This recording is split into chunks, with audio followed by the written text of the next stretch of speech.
unprecedented. The thermal or heat sensation in Rio exceeded 45 degrees Celsius and more in some other locations. These are extremes that were focused on places that were less populated in the past. Now they have higher or larger populations.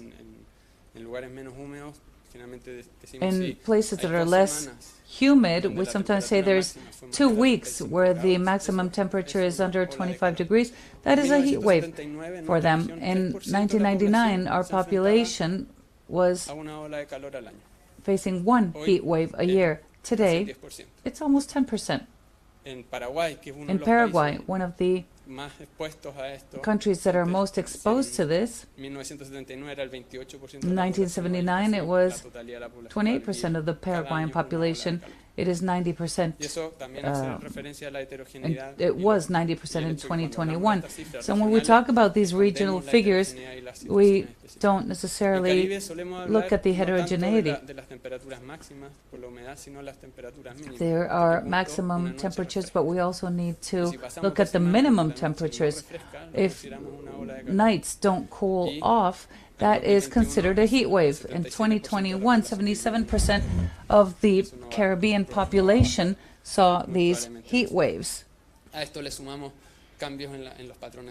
To this, we can add a change in the rainfall pattern. It will rain less, it will not rain, or it will rain more in different locations, sometimes even everything together. And 300 millimeters in a year is a lot. For us, this is, well, it is a normal rainfall year.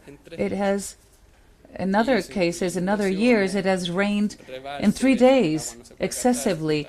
And then you can't collect the water, it gets contaminated, everything floods. So these are all very extreme situations: rainfall, excessive rainfall, drought, wildfires, and floods. So adaptation and mitigation. At the ILO, we've made some analyses on heat stress. When you measure heat stress, you're not only talking about dry temperature, we're talking about wet temperature. It combines temperature and weather. So finally, it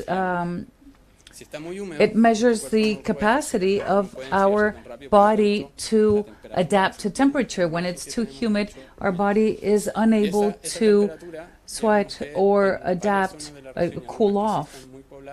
In some areas that are highly populated, like orange and red, this is the case. When that temperature reaches 31 degrees, it is dangerous.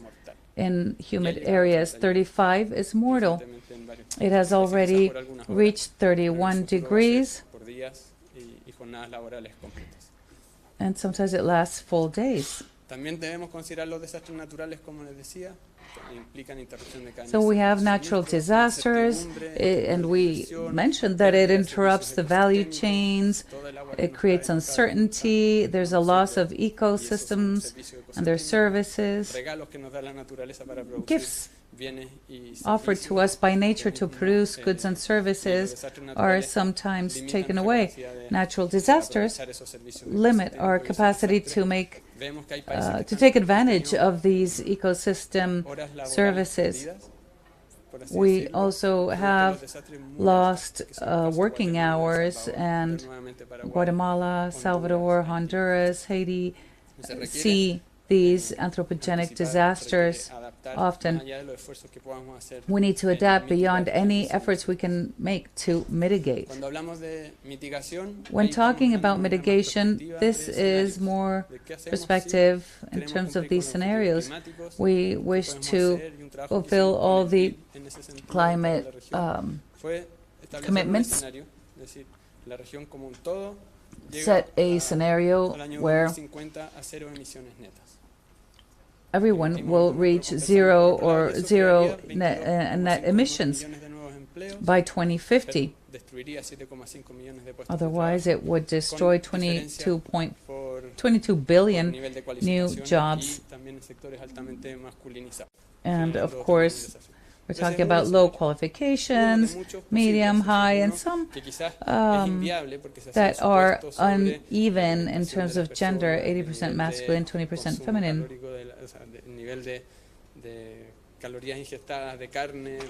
And of course, talking about the intake of meat products instead of vegetable products. This is what we would like to talk about, because we only have one scenario out of many that are possible. We are somehow navigating with our eyes closed, so to speak, and it is the possible scenario that we are facing today.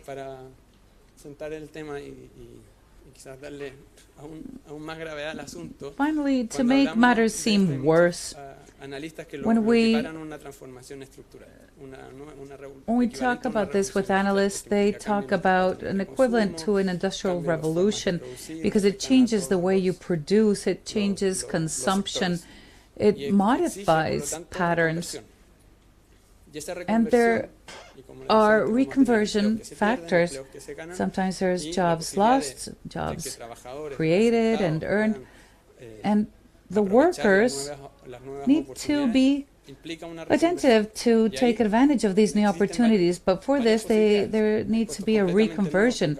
Either you have completely new and different jobs, others can be from scratch, others can be reconverted, others will simply have lower wages, so they're reconverted but undesired.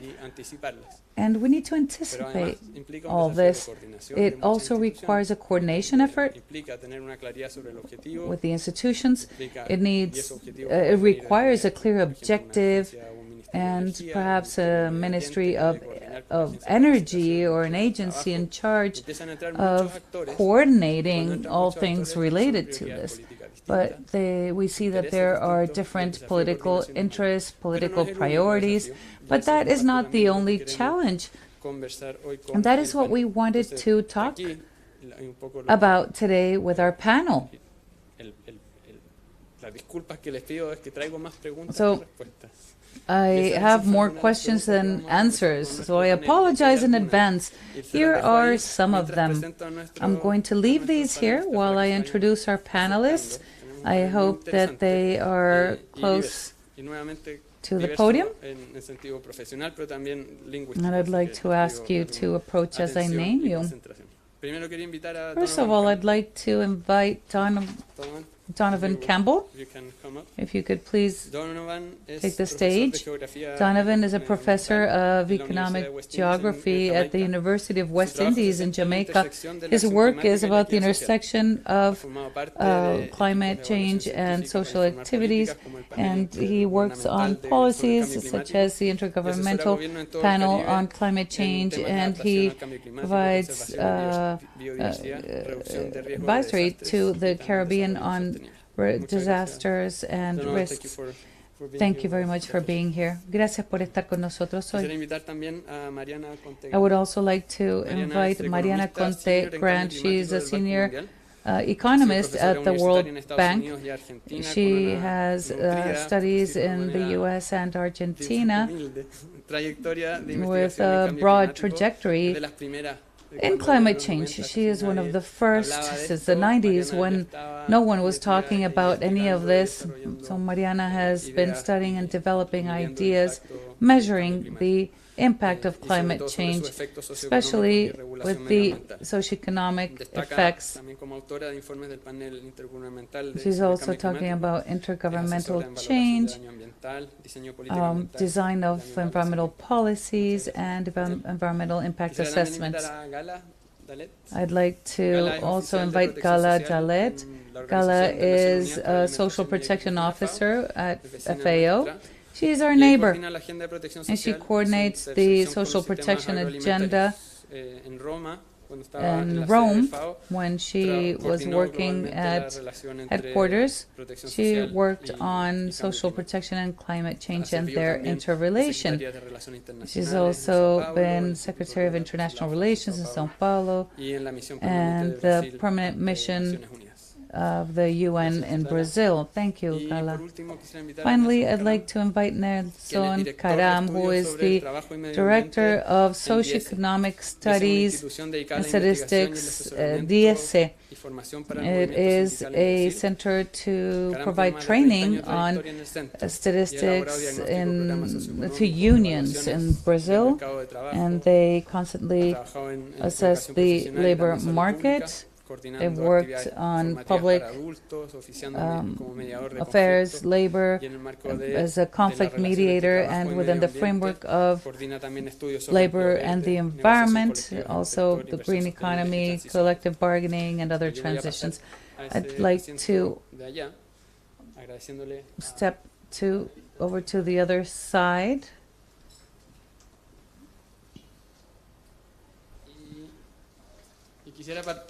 And I'd like to begin with a question for Mariana.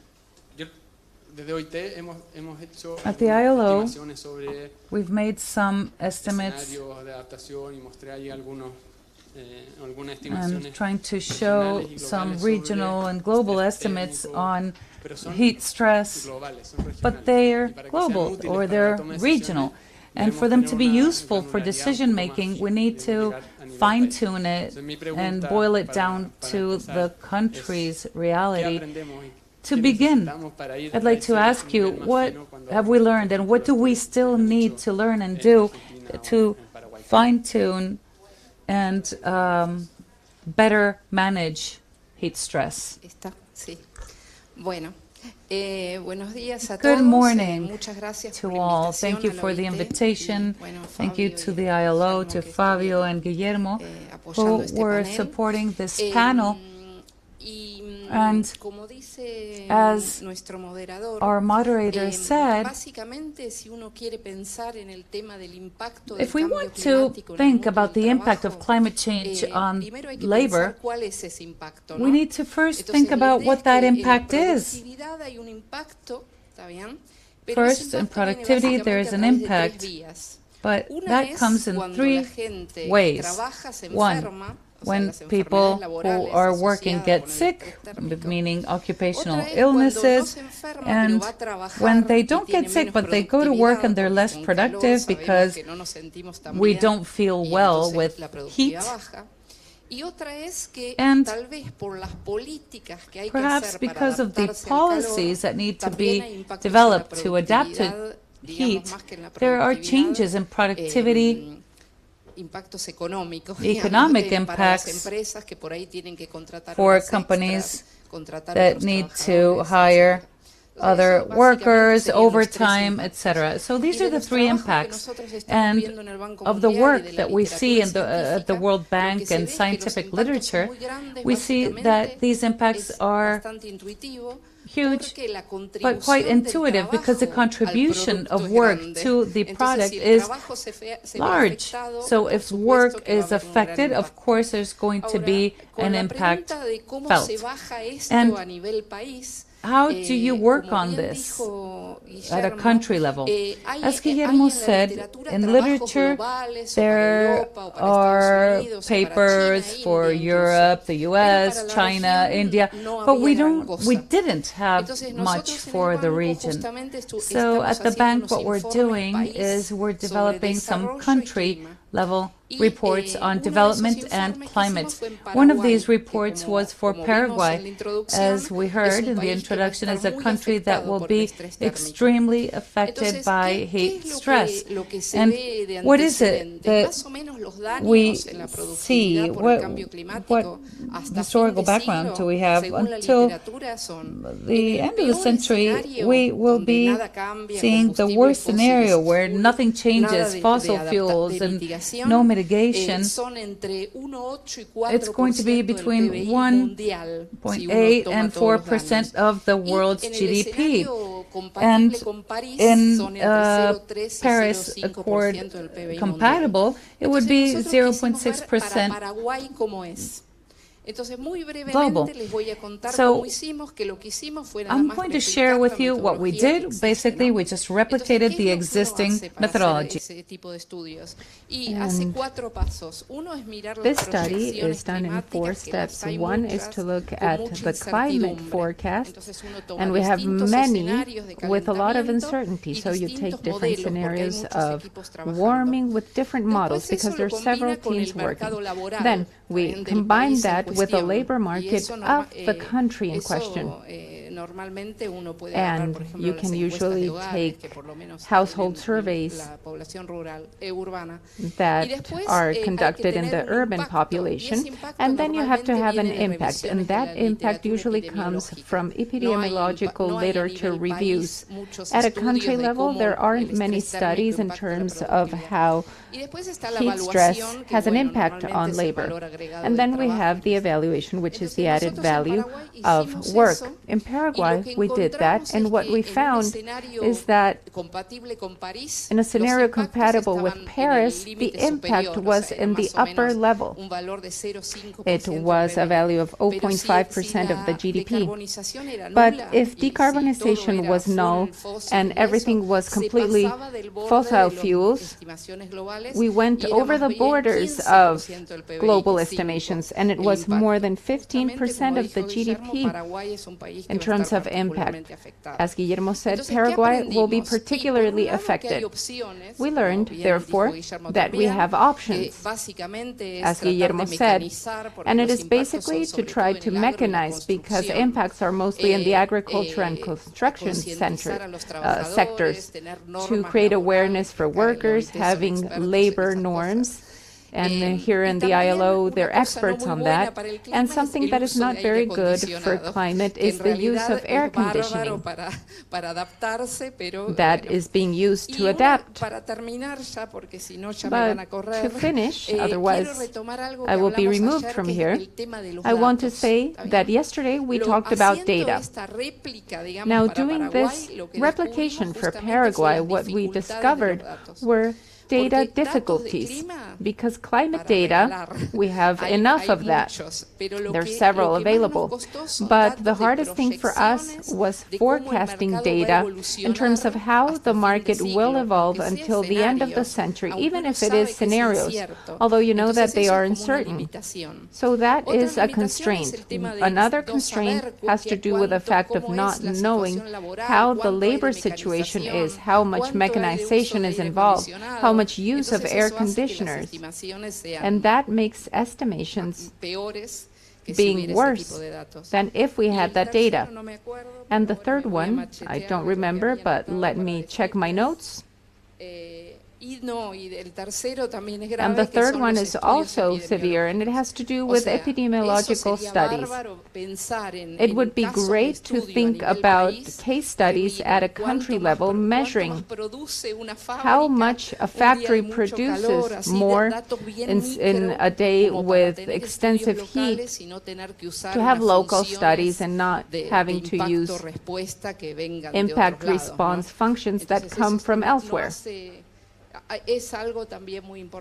And that is something also very important. The 3 things that I mentioned would increase the precision of local results. I hope I haven't extended myself. Very interesting. Thank you very much. I have a question for Donovan. Tengo una pregunta para Donovan. Mencioné la adaptación y tengo la sensación de que al menos en los países del Cono Sur no hablamos de la adaptación mucho. Sabemos que se viene, generalmente reaccionamos a los desastres en vez de anticiparnos a ellos, y ahora estamos empezando. But in the Caribbean, adaptation, I imagine, is the whole thing, because you're not exposed only to heat, but to stronger storms, to surging sea levels, etc. So I wanted to ask you, how broad is the scope of adaptation when we say adaptation? Okay, what are we adapting? Is it just working hours, or kind of just open up the umbrella for us that haven't thought about this that much. Please, go ahead. No, thank you for that question. But, first of all, I want to say thanks to the ILO team for inviting me to speak at this very important event. My whole work focuses on adaptation, climate change adaptation in the Caribbean, and I work across different countries trying to figure out, what we can do as a society to deal with some of the impacts of climate change. And just from a starting point, it's important to understand how to think about adaptation, and then we can look at some specific things that island states have been doing. In terms of thinking about adaptation, when we talk about adaptation, we're talking about the actions or strategies that individuals or communities, governments can take to deal with the effects of climate change. So that's a broad umbrella. It's a process.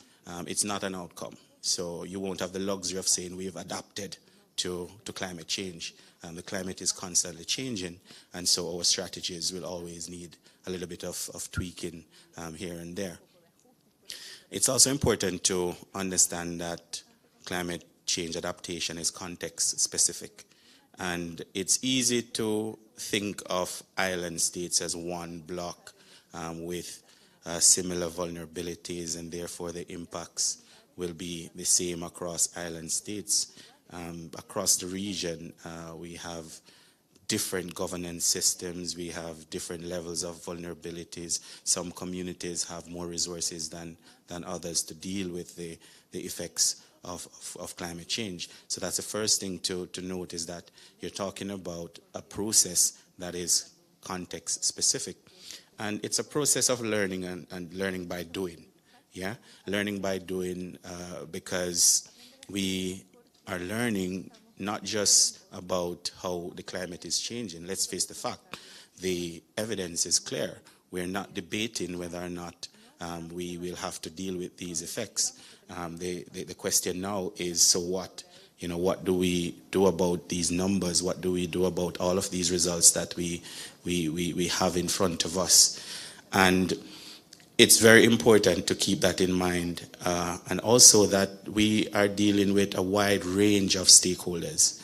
We're dealing with indigenous communities, we're dealing with private sector, we're dealing with policymakers, and so there's always going to be a sort of balancing act in terms of how we devise adaptation strategies. Now, with that said, island states have been sort of the laboratory for adaptation solutions. A laboratory because so many strategies and actions have been piloted across small island states in general, because it's really an existential threat to the existence of our nations. And because it has been a laboratory, so many strategies have been tried. Where we are at the moment is, how do we deal with the pace of the changing climate? So yes, we have been able to make incremental progress across the region, and some of it has been quite good, yeah. But when you talk about the magnitude of the changes, our solutions that we have, the societal solutions that we have at the moment, and how we are implementing adaptation, it's not being done at the pace and scale that it needs to be done in order to keep up with the changing climate. And so that is the sort of conundrum we face at the moment, that it's not a matter of what we should be doing, it's really a matter of pace, scale, and of course, finance, cost. And I hope to touch on a little bit more on some of these topics, but I'll stop there for now. Pero me voy a detener ahora. There we go. Thank you, Donovan. Gracias, Y eso Donovan. me hace pensar que debemos considerar, cuando hablamos de adaptación, debemos considerar las particularidades de cada país, y de cada región, pero también de cada sector. Y la adaptación en agricultura es muy importante. Mariana ya lo anticipó, es uno de los sectores más tocados y además uno de los sectores most affected sectors and one of the most vulnerable sectors that has more intense labor in some situations. So the question for Gala has to do with that. When we think about adaptation in agriculture, at which level are we thinking? What is the scope? And please let us know how you are working on this from the FAO, especially to provide support to those people that do not have the capacity to adapt individually. Thank you, Guillermo. La OIT, saludar a los colegas panelistas y a quien nos acompaña en línea, ¿no? No, y gracias por la pregunta. De hecho, sí es importante partir también de un análisis sectorial y del impacto del cambio climático. Y en relación a la agricultura, empezar por decir, y como se realzó ayer, que ya en la región estamos partiendo de un contexto ya de aumento de pobreza, hambre, desigualdades, ¿no? Entonces, en ese contexto ya de fragilidad es que hablamos del impacto del cambio climático como una amenaza adicional al sector agrícola, pero muy específicamente a los hogares más pobres y la agricultura familiar en específico, ¿no? Que de sobremanera es impactada por el cambio climático en términos de producción, productividad, como resultado de sequías, ¿no? Lluvias intensas, cambios de temperatura, pero también una falta de acceso a políticas sociales y económicas básicas que garantizan acceso a servicios e infraestructura, ¿no? Entonces, para contextualizar un poco, además de los números que Guillermo nos presentó, entonces, realzar, de hecho, que América Latina y el Caribe es la segunda región en el mundo más vulnerable a los desastres del cambio climático, ¿no? Y entonces se estima que en la falta de una respuesta adecuada, hasta el 2030, más 6 millones de personas entrarán en situación de pobreza. Y entonces, realzar que los desastres naturales, como todas las desigualdades, son premiadas por distintos niveles económicos o de clase, de género, de etnia, y el profesor habló de, por ejemplo, pueblos indígenas, pero también de geografía, áreas rurales, áreas urbanas, ¿no? Entonces, tienen consecuencias especialmente devastadoras para los medios de vida de los agricultores familiares a través, por ejemplo, de la destrucción de viviendas, pero principalmente de activos productivos, fuentes de ingreso y redes de apoyo incluso, y ahí el rol de la protección social que abordaremos después.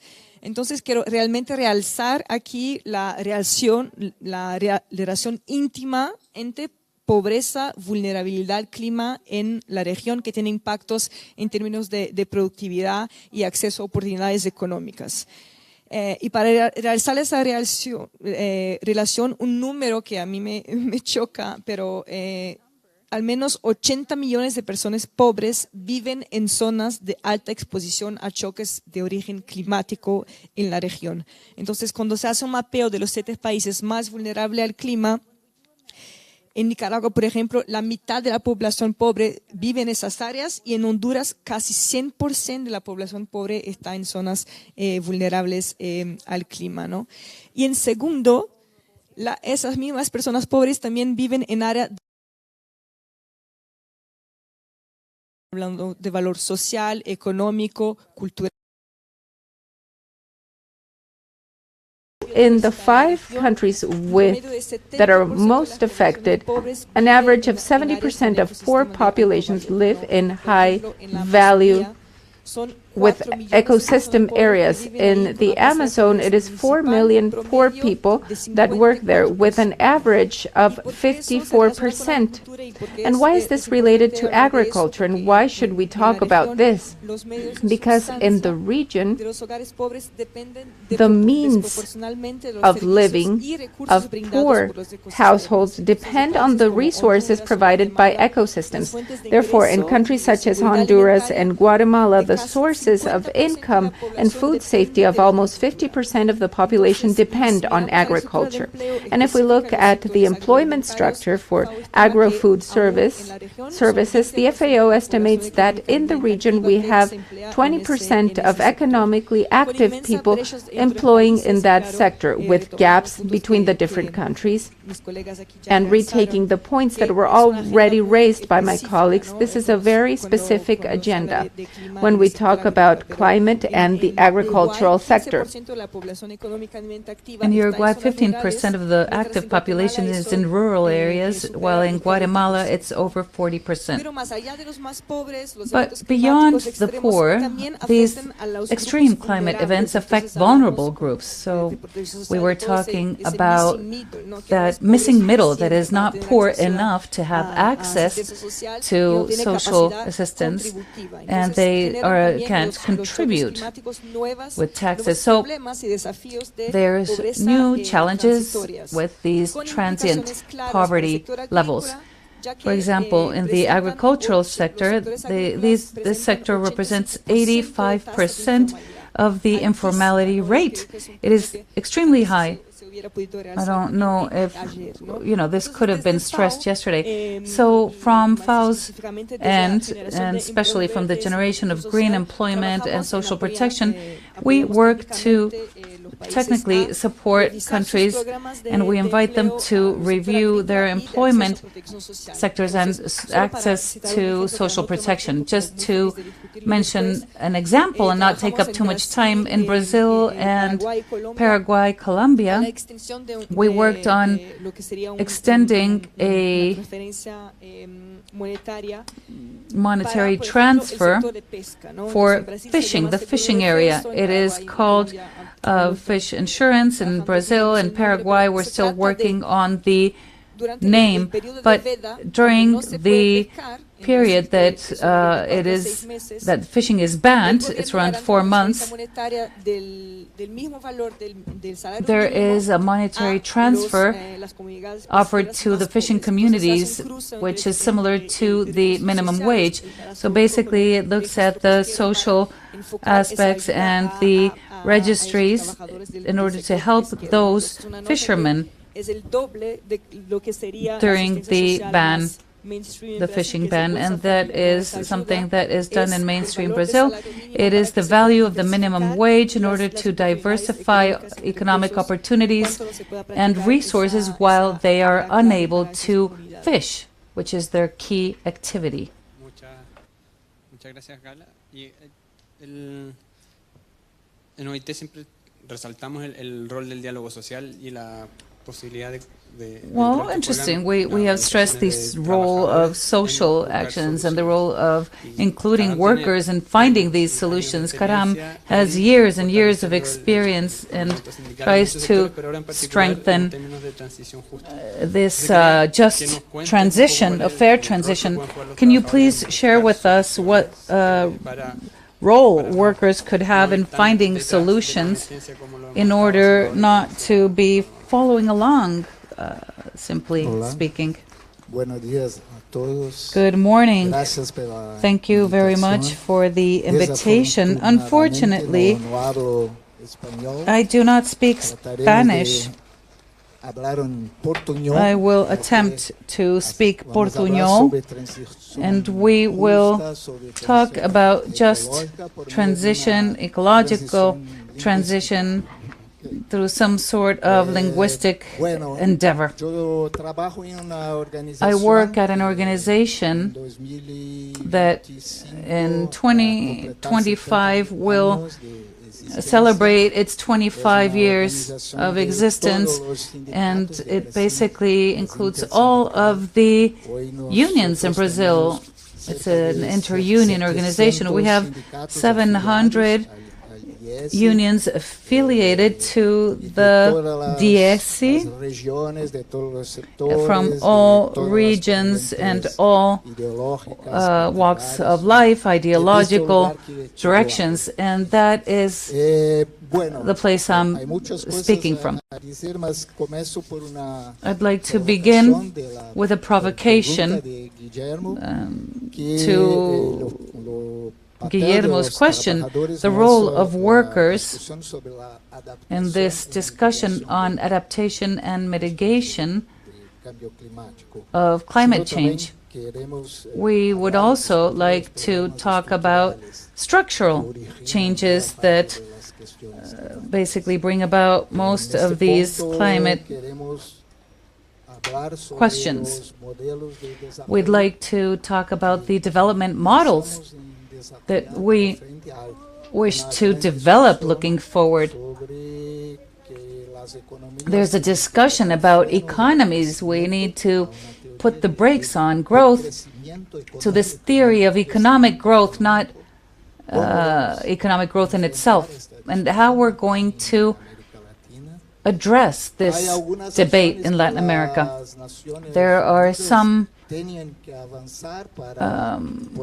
conversations about the UN moving forward in order to fight climate change.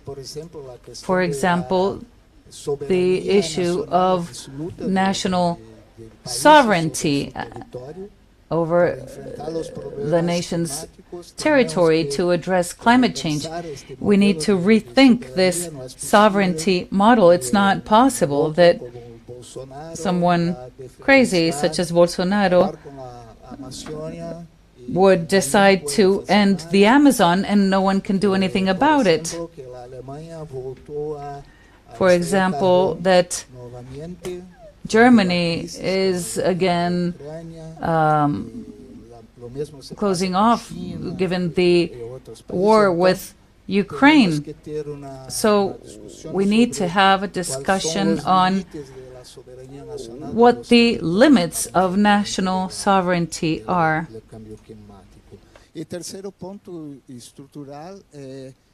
And the third structural point that I would like to mention is that it's necessary to move forward on this tripartite nature. Climate change issues cannot be managed anymore without the participation of only government, corporations, and workers. There's other factors that should be a part of this dialogue. Communities, for example, many of the transition programs, the ecologic transition programs, don't include the communities.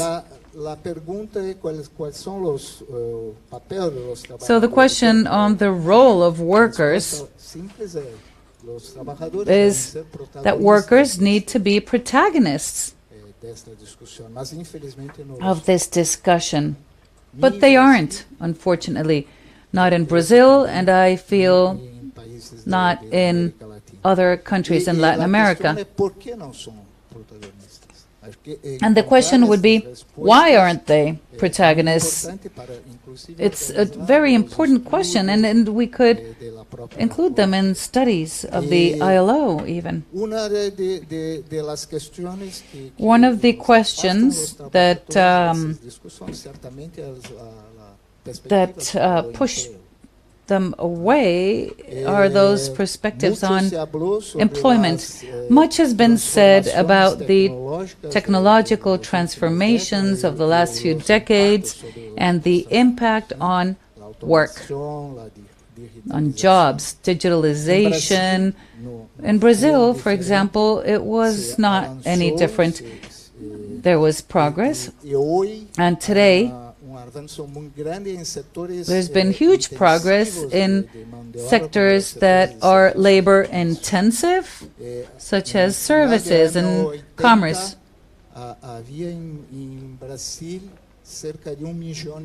In Brazil, there was around 1 million workers in the banking system and finance. Today, it's 400,000 workers in that area. I am a bank operator with a cell phone here. There was a lot of progress in digitalization of health services during the pandemic, telemedicine, teleassistance, artificial intelligence, to generate diagnosis, imaging. So there's been progress in public administration that is huge in Brazil. So there is a strong movement in the direction of digitalization, and now it's combined with modernization. So there's a lot of concern. For example, metallurgic workers are concerned with the advances or progress of electric vehicles. Electric vehicles have 1/3 of the parts of that a normal car has, or a combustion engine has. This is not necessarily President Lula's alley. Oil companies are starting to discuss this energy transition. The largest company in Brazil, Petrobras, one of the largest in the world, announced a change in their plans in order to become an energy company, no longer an oil company alone. They are working on other possibilities. So it is a significant change that is changing and combining digitalization with fair transition. I don't want to extend myself, but in order to move forward, it is necessary, both in Brazil and in Latin America, to develop fair transition programs. This concept of just or fair transition requires a balance between climate, labor, and economic affairs. And in Brazil, there are no fair transition processes that are ongoing. So we need to put work at the core of these discussions. A very important point for this would be to delve into it with the workers, with the unions, to delve into the issue of why we have a climate emergency. We develop and write articles, we research, but we don't really include workers, and it's necessary to communicate, to inform workers, and to include them. Another very important point is that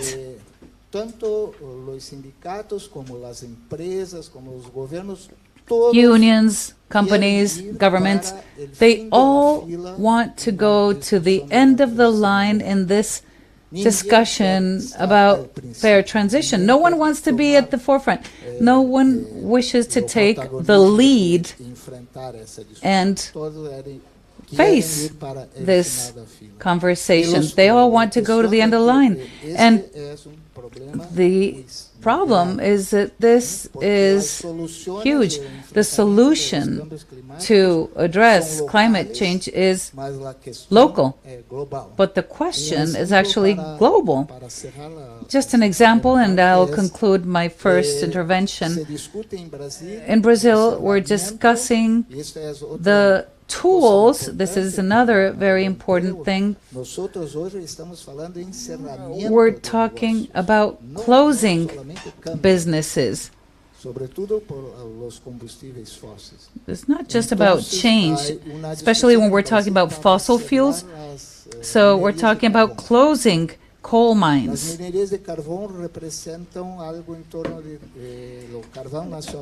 Coal represents around 30% of the coal that is consumed in Brazil. 80% or 70% is imported from Colombia. So we close the mines and we keep using coal, importing it. So that doesn't really solve the problem. But that's it for now. Thank you. Thank you. Temas muy interesantes en la intervención de todos. I believe that very interesting topics were brought up in everyone's intervention here. But I have a question. Do we agree on the objective? We agree that we need to make progress. We know that we need to transition out of fossil fuel-based economies. I believe that we have a general consensus here that this is a desirable outcome. But what is stopping us? And here, in all of your interventions, you mentioned political, finance, and data issues. Could you please go in depth in one or two of those obstacles to start going into detail in the problem and then start thinking about solutions? We have the scale issue. For instance, in the energy sectors where we have more than 2 or 3 actors instead of the rural areas where we have several stakeholders with different adaptation capacities or of innovation. And I'm thinking about one of the great differences here. Yesterday, Sonia, you mentioned that when we were young, the issue was the ozone layer hole. And that was solved because the gases that affected it weren't many, and it was easy to address. So people talked to the large corporations and said, instead of using this chemical, use this one.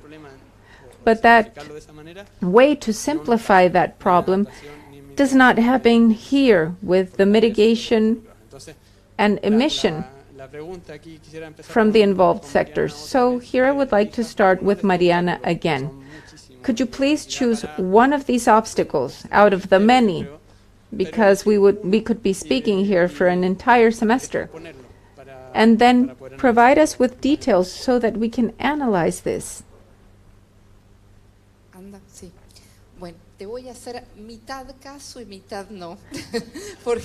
I will follow your instructions, but only partly. Because the problem of solving climate change, as you're saying, is not an easy thing to do. And why? Due to 3 things, basically.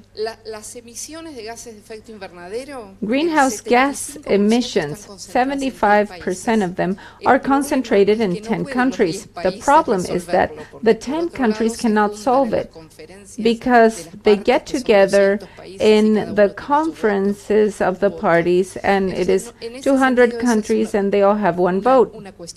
So that is one issue. There aren't any indicators to agree on something.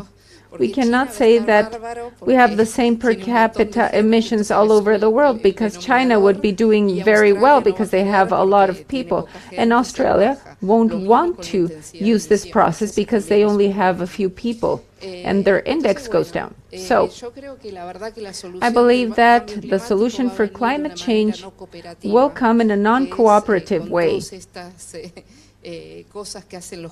with all of the things that countries do unilaterally and that force others indirectly.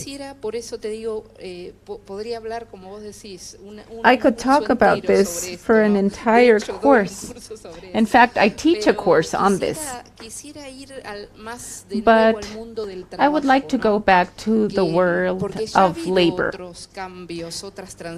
There have been other transitions and changes, the Industrial Revolution, but now we need to transition from fossil fuels to renewable fuels.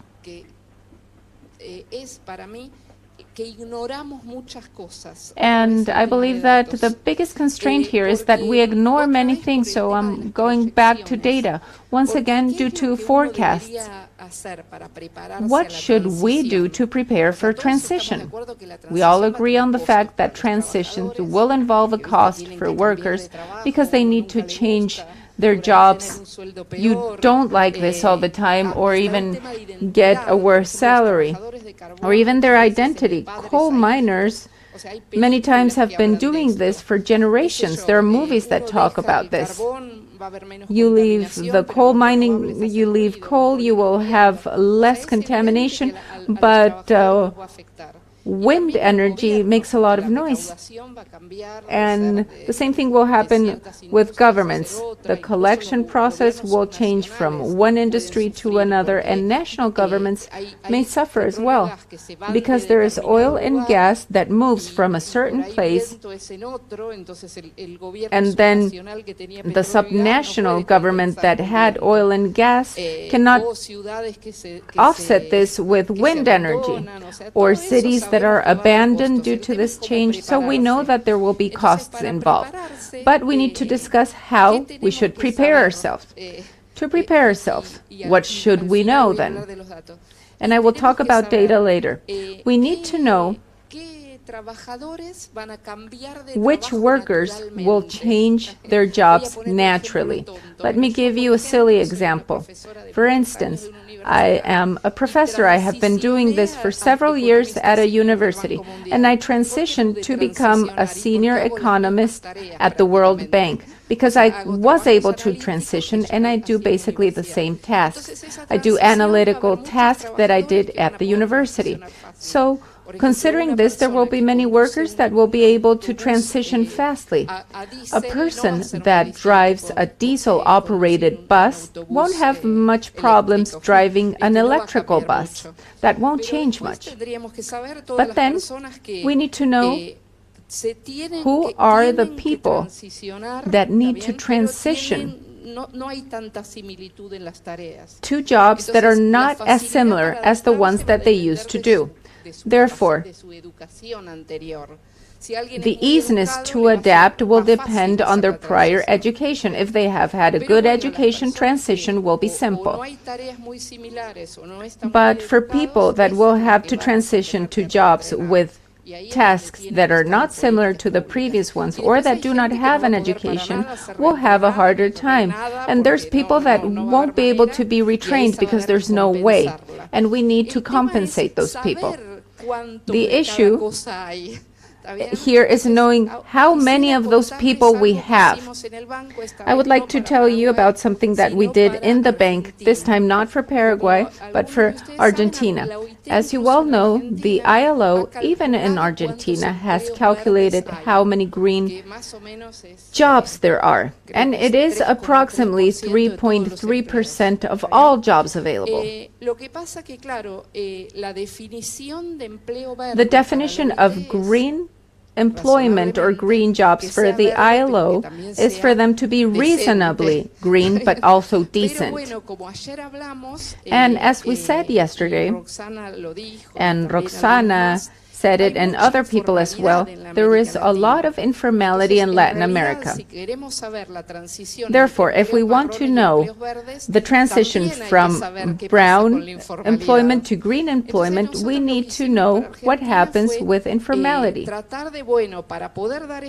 For Argentina to be able to give these recommendations on policies, we needed to know more about this transition from brown to green employment and leave aside the definition of ILO of informality. So that's where we start having problems with data. The first problem that we found for Argentina, and do I have time to talk about it? Yes, okay. The first problem is that, for instance, in Argentina, as it may happen in other countries, to take informality, we took the household survey. And in the household service, the classification of occupations, and you want to know this information for the transition, does not follow the international code. It has its own code.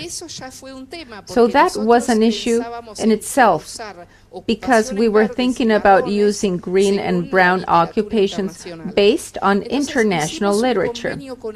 Therefore, we signed an agreement with INDEC, and INDEC provided us with the exact text of the responses of people to the survey. So with data mining analysis, we were able to do the conversion of the National Occupation Code to the International Code. That is a problem of Argentina, but I'm sure that it will also be the problem of other countries. I know that the ILO cooperates a lot in terms of statistics, but we had that problem. Once we solved that, we calculated how many green jobs we had, and we got almost twice as much, 6%, when the ILO has 3.3%. But obviously it is due to informality. Another thing, there are many calculations on green jobs, but the thing here has to do with transition.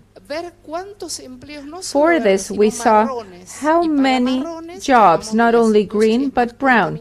And for brown ones, we took them from the most contaminating industries. This is not an ideal thing. This was based on work from the United States. You would wish to have information from Argentina. So we looked at which occupations could be considered brown and which green. To transition from brown to green, for someone that is working on oil drilling, to move to something similar to green job, we took the information on them doing similar tasks. So we created an index of task correlations for all occupations. What we saw there is that for an operator that drills oil holes, which were the occupations that were closer to his current occupation, that had similar tasks and the salaries. And that's how we were able to see this. But we did this only for a few occupations, and we gave examples for this transition. As you can tell, this is not very dynamic because it is basically a picture. So we're going back to the problem of data again. As there are weather forecasts with a lot of uncertainty, forecasts on how the percentage of jobs for each category will be between green and brown, only with it we will be able to study transition in a better way, to provide better policy recommendations. And that's the idea, to continue working in that line. But as you may tell, there are data limitations. Mariana, I want to move over to Gracias, Mariana. Ahora quiero pasar a Donovan. Usted mencionó el financiamiento como un gran obstáculo y también el escalar. Como usted mencionó, habían muchos programas pilotos. Large-scale solutions are what is needed to keep up pace with the climate emergency. Can you briefly maybe mention what those obstacles are? Is it because there's a multitude of actors involved, everyone wants to help, but each little help is not up to scale, or there's financing, basically because most of the time we have these problems are that we have people who need solutions are not necessarily the ones who have the pockets to implement those solutions. So tell us a bit more about that, please. I'm going to try and answer this one diplomatically, right? Or maybe not. The financial system is broken when it comes to providing support, adaptation support. And I think that is the take-home point, that if you want to understand why adaptation benefits are not reaching the poorest of the poor, you have to understand how the financial system works, and it is broken. And so that is at the heart of the problem. There's a big push across the region, and this has been led by our colleagues in Barbados, Mia Motley and the team there, to push for a change in the financial system to ensure that the adequate resourcing of the solutions that we have come up with is there. So that is the starting point. The other important factor at play is that, and even within the context of this symposium, is that the divide between adaptation and social protection is artificial. And so you are already familiar with many of the things that we need to do to protect the most vulnerable in our societies. And so when we think about that, we recognize that climate change adaptation is a justice issue, and that, you know, unless we are able to ensure that the benefits of adaptation are distributed properly. In other words, unless we're able to tweak the same system that we need to tweak to protect people from losing jobs, to protect people from, you know, all of the harsh realities within society, they're quite similar. Now, in terms of what we can do to accelerate the pace of adaptation, one thing we need to do is to, I remember your point yesterday that we should not say we need to. So what I'm going to say is that one thing that can be done is that we need to elevate transboundary adaptation. And I'm saying that because even as islands, we tend to focus on our own issues. And when it comes to adaptation, no island is an island. And nature does not respect boundaries. And so the impact of climate change on fisheries in one coastal space is your neighbor's issue as well. And so we need to elevate those transboundary adaptation, those cooperations that are needed to achieve the scale of change that we hope to see. And the second thing is that we need to take a data-driven approach to adaptation. Adaptation has been the sort of forgotten stepchild in the climate change process. Data-driven approach, because data is the new oil, right? And at the moment, it's difficult to track how we are measuring adaptation progress, yeah? And that is part of the problem, that because we haven't been able to come up with these indicators that we are measuring and tracking over time, it becomes a little bit nebulous. And that also impacts the capacity to attract finance, yeah? Because there is a level of monitoring and evaluation that has to go into it. You can change what you can measure. And so that's the overarching sort of pain point. You know, I know it's not a sexy response, it's not a glamorous response, but that is really at the kernel of the problem. Fix that, and we will see some major changes. And the other point I want to mention is that while adaptation represents the hope, there are limits to adaptation. Yeah, there are limits to how much an ecosystem can respond, to how much society can respond. And while we've done very well in terms of capturing those biophysical limits, we don't know what the social tipping points are. You know, we still struggle with it. You know, how much jobs do we need to lose before an entire region descends into absolute poverty? You know, the social tipping points are less obvious. And so this is where the idea of loss and damage comes into play. And there's a big debate now. I mean, there's a push to establish a loss and damage fund, because we recognize that not only the tangible limits being surpassed, but also the intangibles, the culture, the well-being. These, when they are lost, you can't put a dollar value on them. And so it's important to recognize that there are limits. And the reason why I mention the limits is because with the solutions that we have now, we are operating within a solution space, if you may, that is narrowing. And that is why it's so urgent, because the solution space, so these strategies that we have now, they can work up to a certain point. And so that is why we have to, move quickly in terms of the things we need to do to protect the most vulnerable in society. But I also want to flip the narrative a bit because we can get sucked into the doom and gloom of the climate crisis. And the climate crisis does provide an opportunity. Yeah, I think it provides an opportunity for society to do what it ought to be doing anyway. Fix the system that needs to be fixed anyway.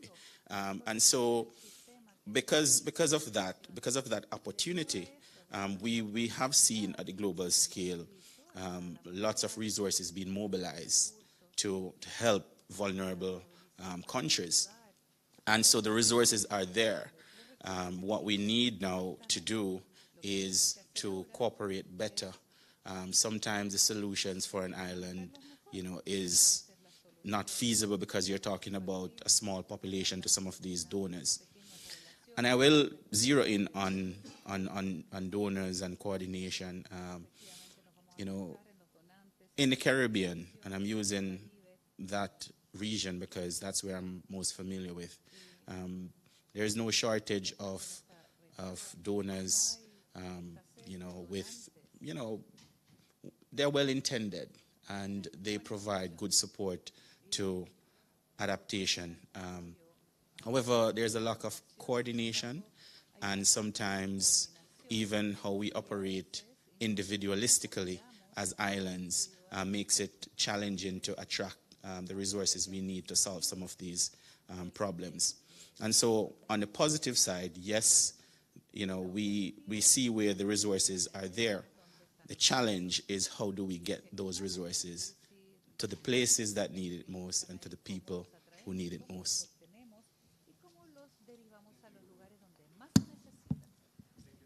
Gracias. Y de cierta manera lo mismo quería preguntarle a Gala, porque también la especificidad del sector rural implica otros Rural desafíos. sectors also bring about other challenges, multiple players that are unable to fund their adaptation or the inclusion of adequate measures. Can you share with me, for this sector of the economy that is so important for the ILO, what are the obstacles to move forward and to support this sector in order to advance with adaptation or mitigation? I would like to first reply to an observation by Professor Donovan. Although it may seem obvious, the contribution or on social protection and adaptation, well, there is still a lack of knowledge and program coherence, but of data as well. And I'd like to stress the IPCC, the adaptation report by the IPCC from 2014 mentions social protection in the report. It is a report of differently from another one from last year. There were 99 mentions on social protection in 3,000 pages. It's very little. There is an excess of data, and social assistance mentions are welcome, but everything that has to do with social security, contributory programs, and labor programs are still lacking. So I'm very happy to contribute to that debate. And going back to the agricultural sector and taking into account the points mentioned by Professor Donovan, I fully agree. In terms of employment and social protection, we've noted that there is a huge push advocating for the role of employment and social assistance and the fair transition. Looking at the fact, at the reports provided by IPCC and others, we can see how this translates in political terms. So we do have that coherence. At FAO, we made a list of the nationally determined contributions, and we saw 15 terms for social protection and employment. In the subsections, we see that if a country mentions social protection, it's a global introduction.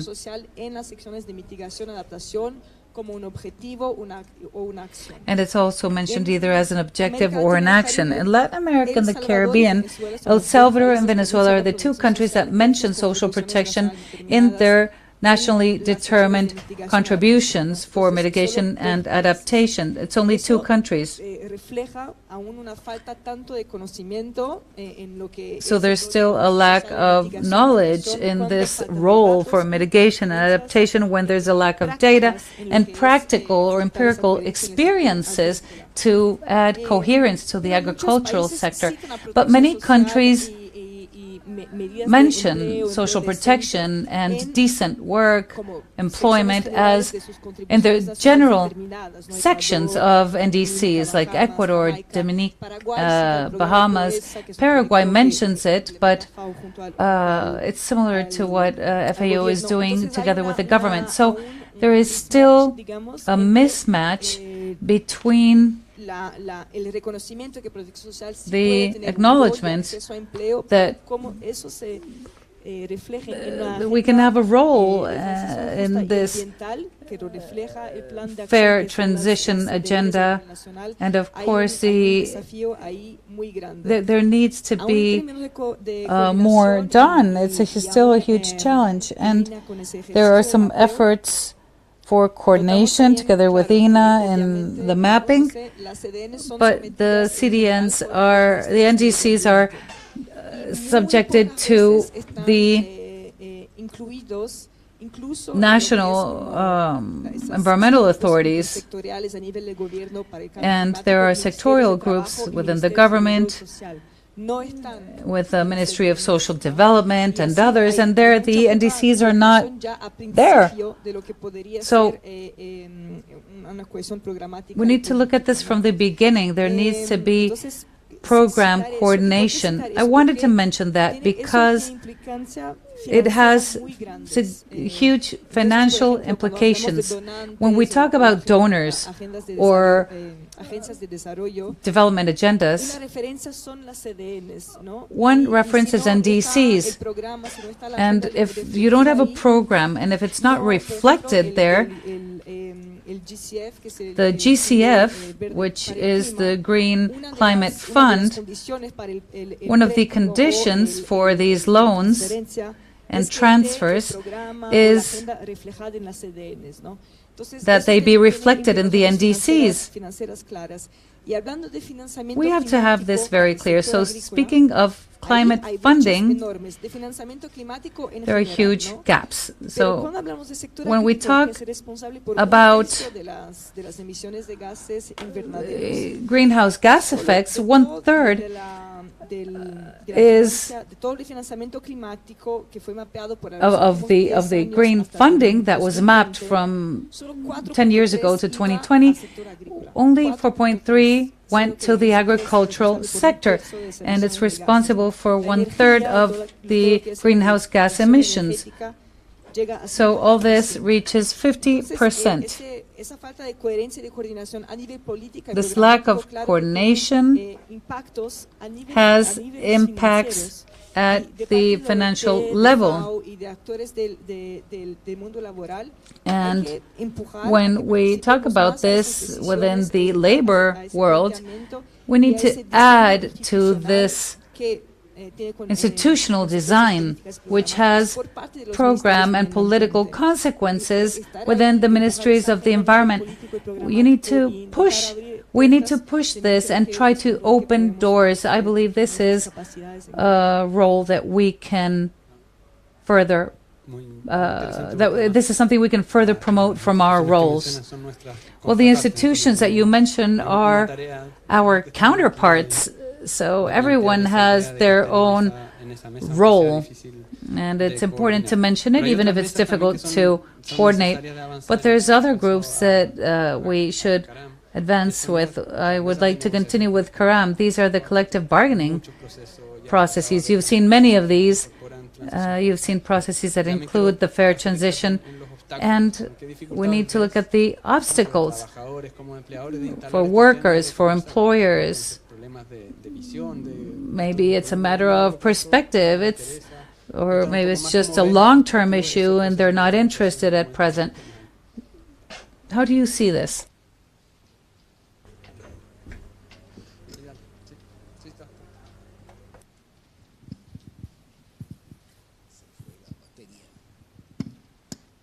Bueno, este punto de la negociación es muy importante. This point about collective bargaining is very important.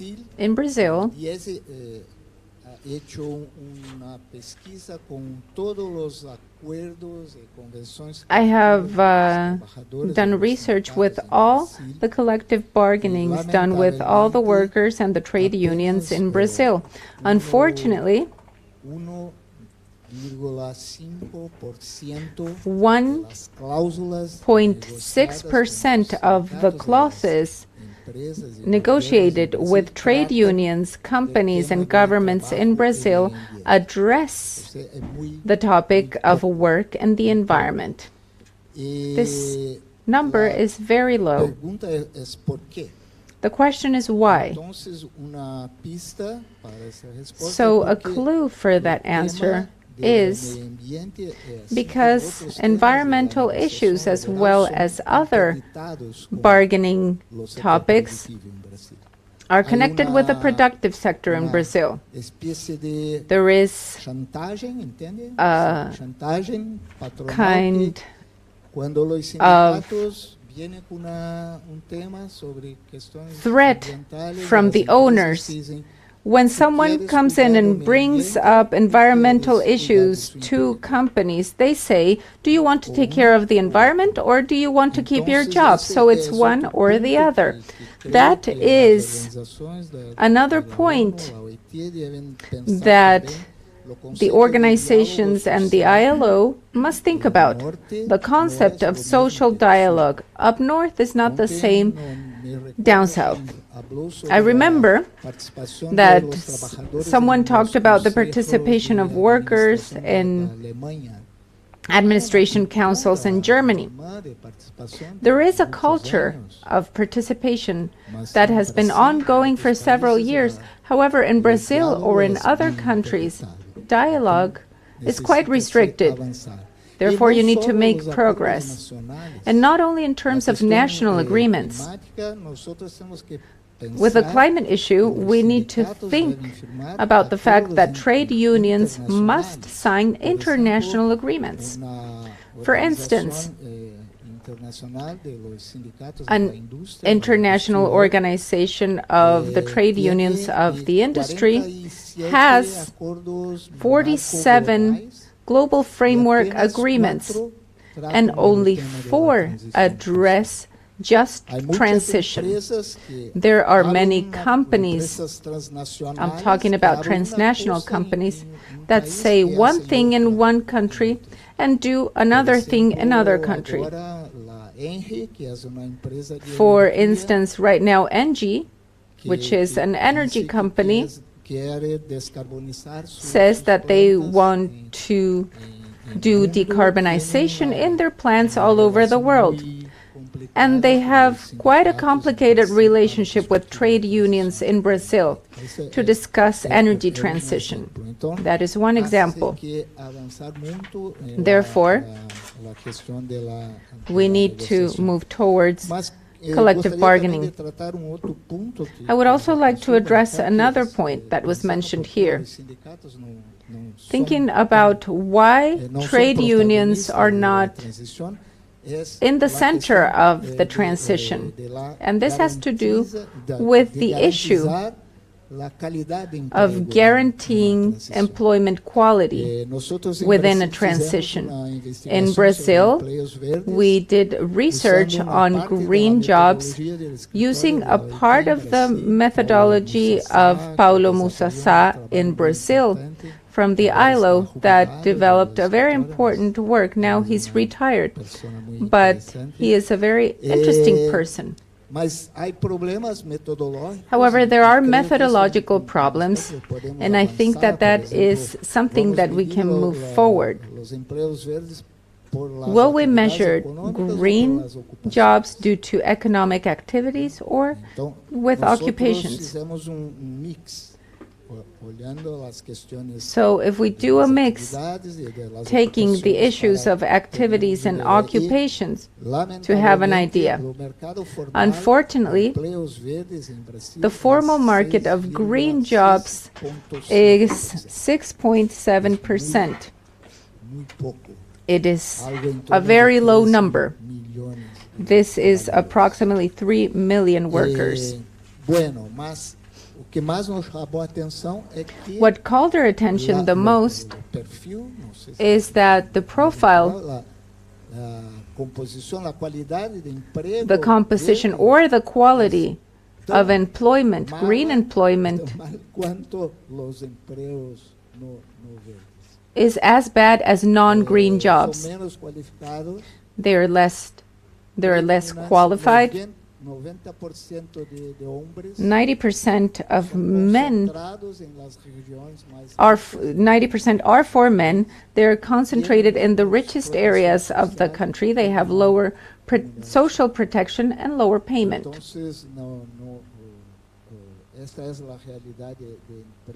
This is the reality of green employment here.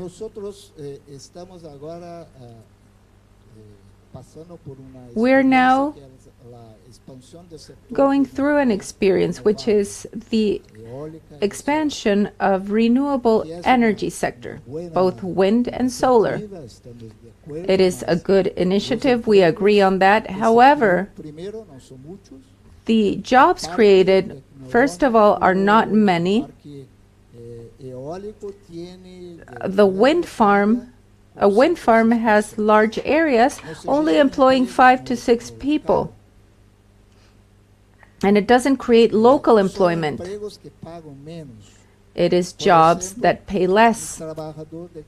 For instance, a coal miner in Brazil earns 4 minimum wages, which is, the minimum wage is approximately $360 in Brazil. So it's 4 minimum wages.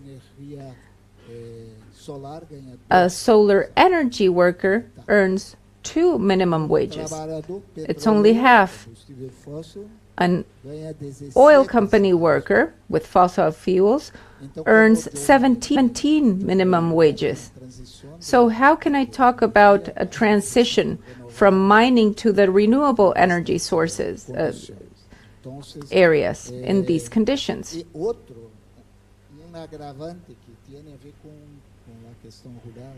Another important factor that has to do with this issue is that renewable energies are renting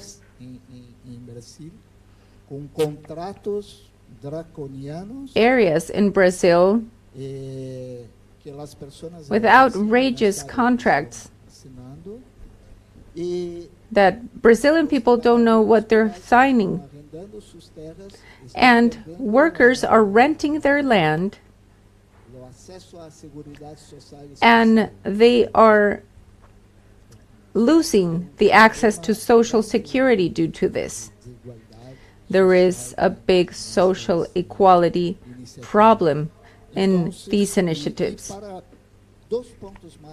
And 2 more points regarding this. One is financing. Just transition should not be discussed with workers if you're not clear on the sources of financing. International sources. In Brazil, there is currently a debate on taxing, on the tax regime.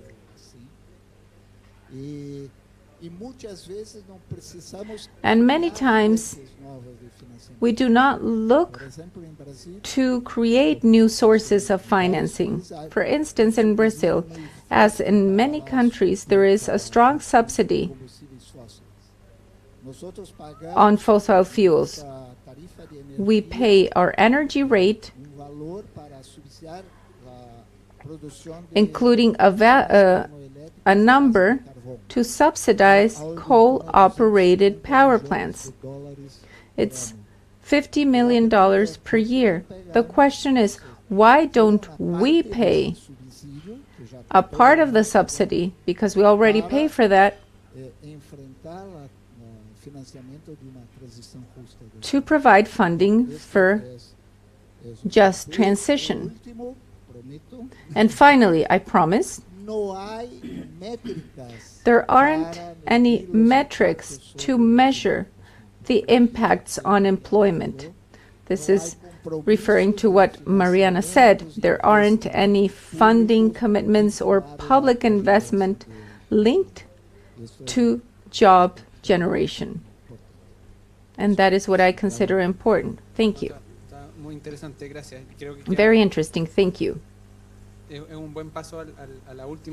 I think this is a very good step to the last question that I have. We have talked about data quite a lot here, in the sense that what we're collecting is not what we need. But the question right now is what we are doing what we actually need? It was mentioned that social protection measures were not the correct ones. Therefore, my question is, to which extent should we adjust the way in which we think about labor policies? We talked about social protection interventions in the labor market, data collection, so that it agrees with this transformation and this urgency that we have. Let's continue with Gala, because the idea of social protection is fresh with what she said. We want to think about how the instruments for social protection we have today can be used for our objectives. Thank you, Guillermo, for that question. And Donovan, no es nada personal, pero quería volver a lo que usted dijo. La naturaleza no respeta las fronteras. We must take into account that climate change has a specific impact in the poorest and more vulnerable populations, which are the workers that are above this line and that have many difficulties to attain a dignified life. It was estimated that the access to a healthy diet is 3 times over the line of poverty in several countries. Their poverty is $2.5, and the access to a healthy diet implies $6 per day. We need to talk about the vulnerable population and not only about the poor population. Regarding agriculture and that intersectionality, or the several levels of poverty, we have several issues crossing. We have poverty and the degradation of natural capital, for instance. So if on the one hand, the destruction of environmental assets affects poor population, especially rural population, whose means of life depend on ecosystems, on the other hand, poverty and the quest to satisfy those basic needs can lead to the overexploitation of environmental assets by the communities. In that sense, I believe that climate change forces us to rethink about the risk structure that social protection systems should respond to. In that sense, climate is part of that risk analysis. Another interesting thing here, citing once again the adaptation report of last year, this report highlights the fact that climate has impact that impacts specifically indigenous communities, marginalized groups such as women, and people without any social protection. The only group where the lack of access to public policies is the lack of social protection. Given these new challenges, it is important to combine the more traditional role of social protection to strengthen the resilience of households given the different stresses that they experience during their life cycle, and also their mid and long-term adaptation. And I'm talking here about agricultural sectors. So we have an impact in households considered by social protection at a local level to promote local economy, but also at a territorial level. And this is very important when we talk about agriculture and agricultural sectors due to the high levels of informality. And taking again one of the points that was brought up by one of my colleagues, doing that informality map in fishing agriculture in the region, out of 23 countries in the region, only 3 have informality rates below 50% in those sectors. It is below 50%. Therefore, there is an enormous potential to expand the coverage of contributive programs. When we talk about social protection and climate, there is a strong focus in the non-contributive pillar that has a very important role. But there is a potential to extend the coverage for contributive programs. That is quite significant as well.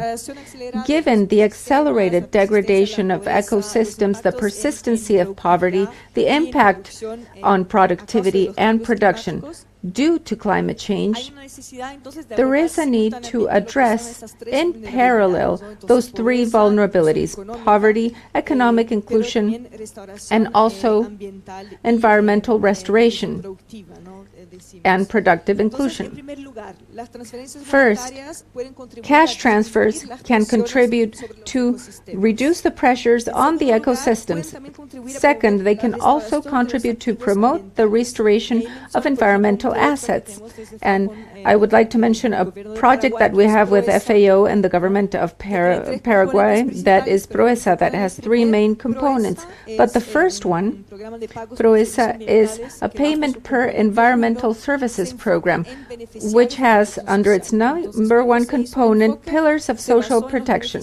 This approach was taken with the beneficiaries of Tecoporán, which is the cash and non-cash transfers program in the country, for that payment for environmental services. So at the same time, where poor agricultural families receive that assistance, they get that payment to the extent that they preserve or restore native forest in their small land, 0.8 hectares. And the FAO also reaches the communities by providing native seeds. And therefore, there is an economic effect, there is an environmental effect, but also a food safety effect, because what was noticed, thanks to that program, and we didn't know it in its regional design, is that families also plant watermelon and other products for their own food safety and to sell it in the local markets. So payments for environmental services are also embedded in these social protection systems with more evidence. And regarding the adverse effects of decarbonization of the economy, social protection programs also protect the consumption level of households, but they also support the different groups in the population differently. So informal workers and these activities that are affected, and poor and vulnerable sectors. So for this, we need to combine the instruments of contributory mechanisms, non-contributory, and with interferences in the labor market. The early pensions and unemployment insurance for those nearing their retirement can be subject to this program, and other non-contributory protect income and also informal workers, but they compensate with mitigation measures, and these forms of subsidy are very Interesting, and of course with gas, which helps compensate with subsidies. And then when we talk about the family structure, it's a discourse that, yes, we need to be sustainable, etc. But how much time? Because the bus driver example is very interesting. There isn't much to adapt. But you're always told you keep your job, but you'll have a more sustainable culture, an ecosystem, etc. It takes years to recover the soil. It takes years to have a more sustainable water management system. So this can help access social protection and discuss other specific programs such as green funds and others that we can further grow. Thank you, Gala. Same question, Mariana. Among all the policies that we have in our portfolio, which do you feel we should look at? That's a hard question. I'm going to go from large to small. In funding, well, it's a difficult topic, and perhaps we can actually look at it within an order of magnitude. We think that between $2 and $3 trillion, trillions that are, the North American trillions, we need between 2 and 3 trillion to do adaptation and mitigation. What we're spending today in adaptation and mitigation is 800 billion, 0.3 trillion, basically, when you need between 2 and 4.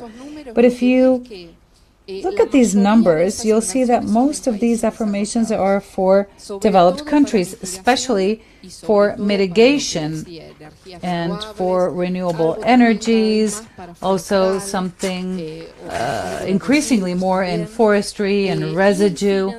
And in international funding, it is less than 100 billion. Why? Well, the Climate Change Convention has foreseen the use of international monies, but of course it's difficult to bring it together. There was a goal that 100 billion, that we would have 100 billion by 2020. We didn't reach that, and now the conversation went on to 2025. We need to see how we're going to do that. But how do you fund this? We can perhaps look at this a little from afar and think it's, funding 2 to 4 trillion, as my panel partner here said. You have fossil fuels and subsidies to fossil fuels, which are 1.3 trillion. So if you eliminate that part, you would already have some money. Of course, you would need to make adjustments because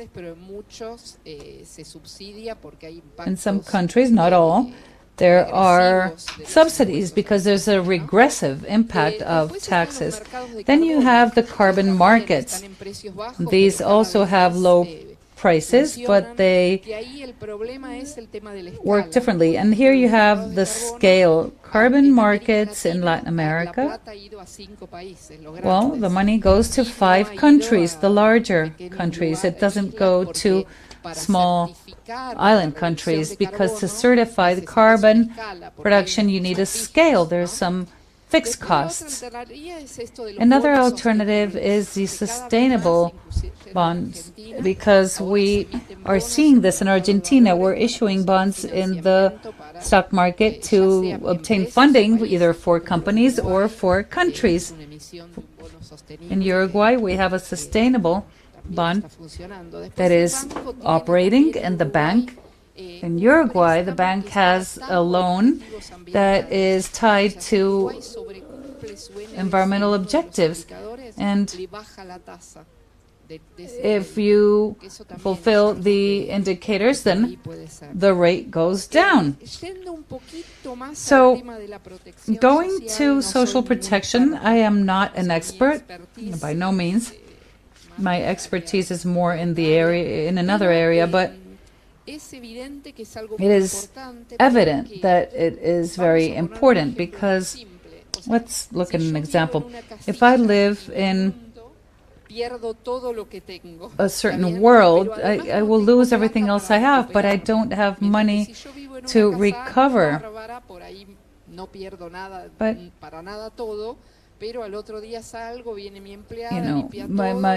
if I don't do my job, I can just buy everything the next day again, but the ability to recover is increasingly difficult and lower. So the climate impact not only inundates the house, it also does away with social transfers that any household may have. I don't know about instruments, but of course it is important, and we need to fund this to address these programs, whether they are national or international, with funding, but there has to be some sort of funding. This is a debate that we've had internally as well here at the ILO, and it's important because it must be part of the social protection systems. It affects your income directly, but it creates job insecurity. And it's not decided yet. Just one quick mention. As with any other thing, many other things, we have a multi-organization thing. It's important to coordinate well. The same thing with agricultural insurance. It is an ongoing conversation. Same question for Donovan and for Karam. From this umbrella of contributions that we have, which one should be adjusted? Donovan, you have the floor.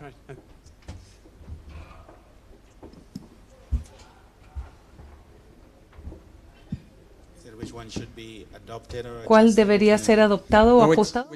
Kind of from the public policy instruments that we have, say, from the labor market side, from social protection side, which one do you think, just choose one, we should tweak a bit because the toolkit that we have doesn't necessarily is up to date given the climate emergencies and adaptation requirements? Okay. So of course my background is less on social protection and the technical side, but what I can provide is an observation, from the region, and I think the approach to how we strengthen local institutions is important. I think we have been focusing on the individuals. Working with individuals, and there's so much and no more you can do at an individual level, and so this is where collective action comes into play, where you look at even at the community scale the role of groups and local organizations and how they can help to support all the elements of the toolkit. Now, in saying that, I always advocate for supporting existing institutions rather than trying to create new ones.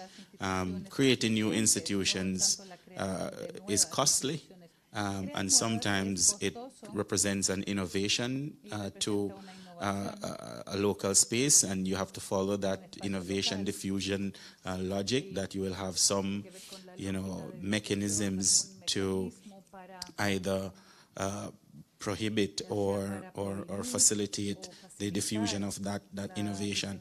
And so I would say strengthening local institutions, working with existing institutions is one of the approach I would advocate in that domain. But with that said, I think it's important to understand that what we're dealing with is a simultaneous environmental degradation and social depletion, deterioration at the same time in some of the poorest communities. And just to bring it home a bit and to show you what that transition could look like, we've been working for many years now in some coastal communities across the Caribbean, working with small-scale fishers. And what we've observed is that because in Jamaica, for example, where the fishery has collapsed, we are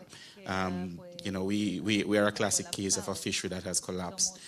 What you find is that the working conditions of these fishers have changed significantly. You have some really poor working conditions, and we've done some work on precarity and looking at specifically how precarious these livelihoods have become. And what we're finding is that increasingly the fishers, they have to be diving deeper and going further. And at our University of the West Indies, we have the only decompression chamber on island. And, we had a gut feeling that, the cases of the bends, I'm not sure what the Spanish pronunciation is, but it's decompression sickness.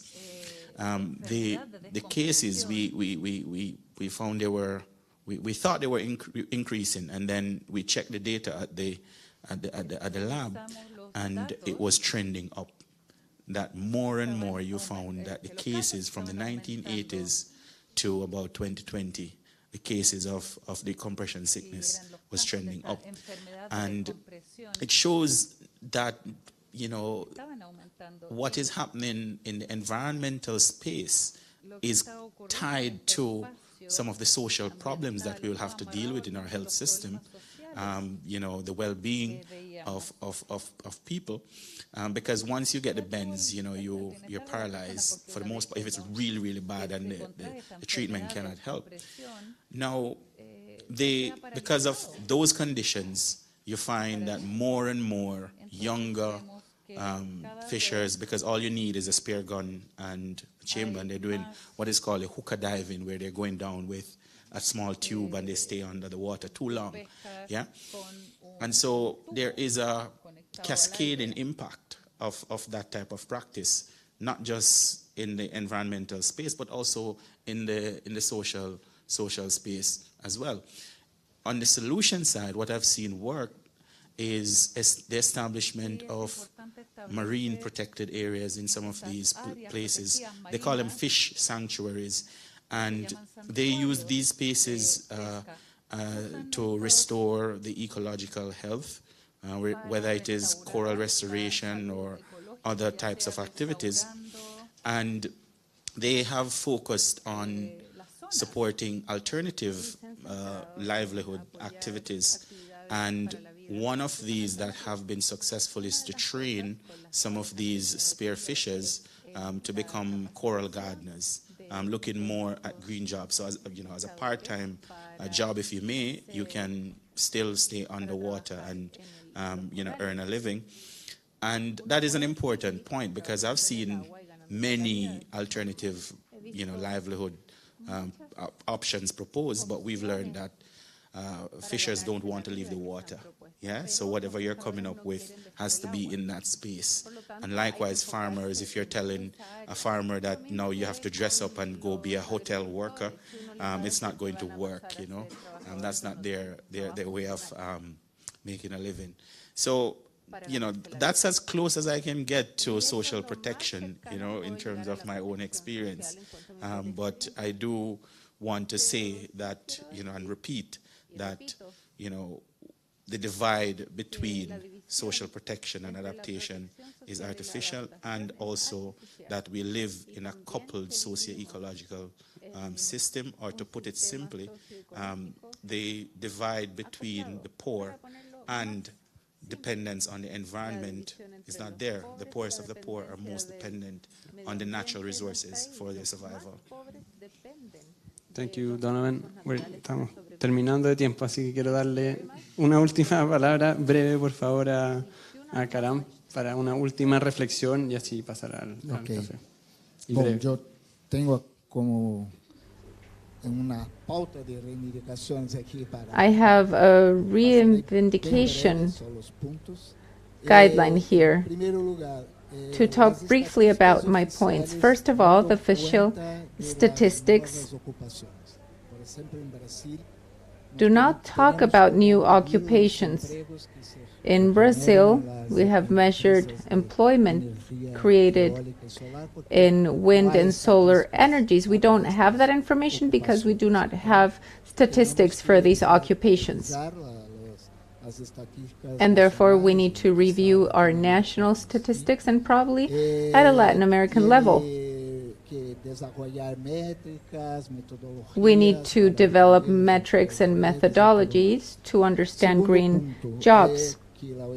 Second, the ILO could contribute with a guideline with principles to implement sectorial development plans for just transition in Latin America. How to do this, when, and with which resources. Third,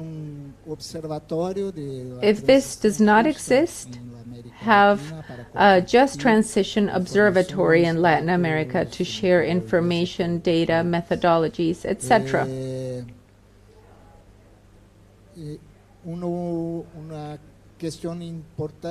An important thing here, if we won't have employment for everyone, if trade unions cannot move forward with collective bargaining such as the reduction of working hours, which is important because it considers a social and environmental aspect. In Brazil, we're starting the discussion from 44 to 40 hours a week, just like in Chile.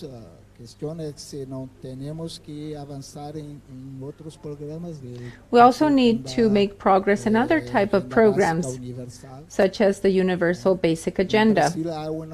In Brazil, right now, there is an initiative of the legislative power for basic energy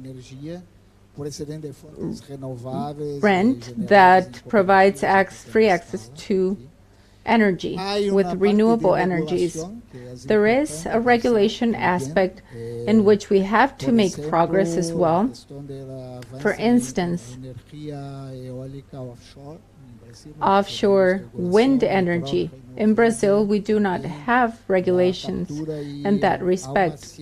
Also, the collection and storage of carbon is something in which we need to make progress and discuss in terms of the carbon market.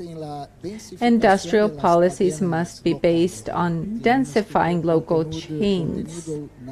We need to create local content to create employment. However, with a Latin American integration approach, I believe that that is a great challenge. How can we make the countries of Latin America that have a good perspective when facing the issues of ecological transfer? We have water, biodiversity, clean sources of energy, etc. However, we cannot reproduce past experiences of transforming those energies into new commodities, as it is thought by the renewable energy sector in Brazil. They want to make them become new commodities, becoming exporters of wind, sun, and water. And this is not a good approach. I would like to thank all the panelists today. This has been quite a stimulating conversation for me. I hope that those accompanying us here today have had the same experience. So now we have a coffee break, but before that, we would like to give you some presents. And please be back at 11:30 for our last panel. Thank you very much.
Bueno, muy bien. Bienvenidos nuevamente Welcome back simposio to the celebración de los 30 symposium años de Panorama Laboral. for the Agradecemos Work a Outlook mi colega 30-year Guillermo Montt y a anniversary. quienes I would like to thank my participaron en el panel colleague anterior. Guillermo Montt and those that participated in the previous panel. And I must confess that it was very interesting. We have all learned a lot about the need of seeing the phenomena that is taking place in the labor market in a multidimensional way, and the importance of data was expressed. Mariana Conterán asked what happens with informality to change the topics related to climate change, to face the topics related to climate change. Now, addressing the demand of our colleagues and the demands raised in the last panels, we will talk about the transformation of formal and informal economy, the challenges of measuring, and the implications of the adequations of labor institutions and decent labor policies. We will try to get an updated approach, first on the challenges to measure formality and informality. And for that, we will have my colleague Rafael Díaz de Medina, Director of the Statistics Department at the ILO, for some introduction, and we will also have a prestigious panel comprised of Andrea Repeto, Director of the School of Governance of Pontificia Universidad Católica de Chile, Janina León, Professor and Researcher of the Department of Economy, Pontificia Universidad Católica del Perú, Mauricio Olivera, Administrative and Financial Vice Rector of Universidad de los Andes and Colombia. He was also the Minister of Labor. And also the participation of Claudina Sabatero, Specialist of Population and Development for the United Nations Fund, UNFPA, in Paraguay. Before starting with the content, we have a brief video prepared by the communications team of the Regional Office in Santiago, with the cooperation with the teams from Geneva, to start introducing the big challenges posed by formalization policies in the continent. Please.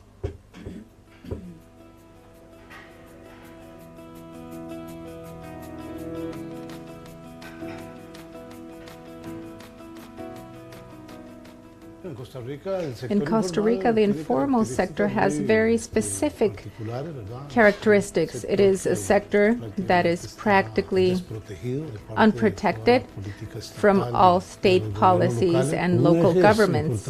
An important axis that is very important for us is being prioritary in social protection.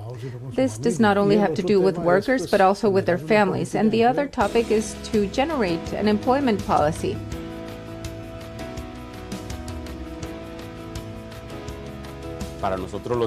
For us, as economists, having data and having information is vital to create public policies that are proper and have information on who people are, where they live, and what they do.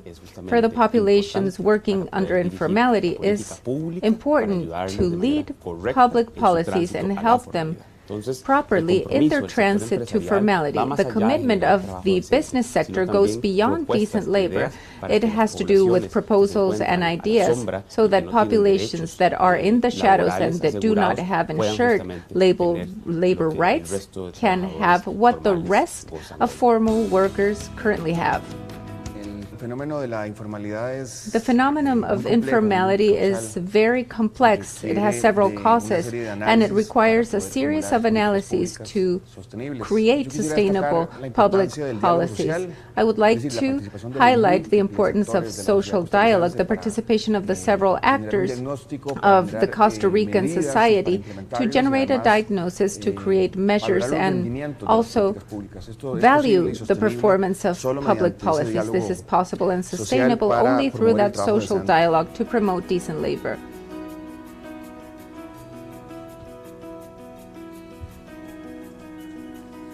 Bien, este video introductorio un poco This refleja lo que ocurre introductory prácticamente en todos los video países de la reflects región, what happens practically in all countries in the region, the multiple dimensions and complexities involved in creating policies to understand this duality and this productive heterogeneity in the labor market.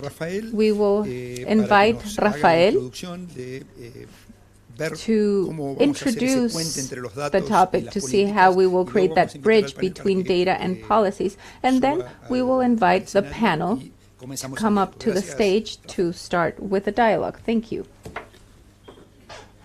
Gracias, Fabio, y muchas gracias por la invitación. Thank you and welcome for the invitation. El tema que vamos a The yo les voy a tratar de topic that I'm going to attempt to introduce is, as Fabio said, measurement. Primero quisiera reflexionar de que estamos en la sala Víctor Tocman. First, I'd like to reflect on the fact that we find ourselves at the Victor Tocman room. We're celebrating 30 years of labor.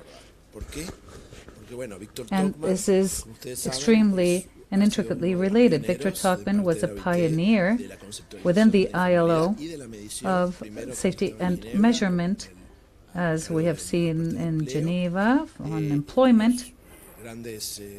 It is one of the main and first measurements that the ILO carried out was on supervision or oversight with the Kenya report, and then the second was here in Chile. I remember the Cuban embassy in Chile in the past. This takes us to the origin of today's situation. The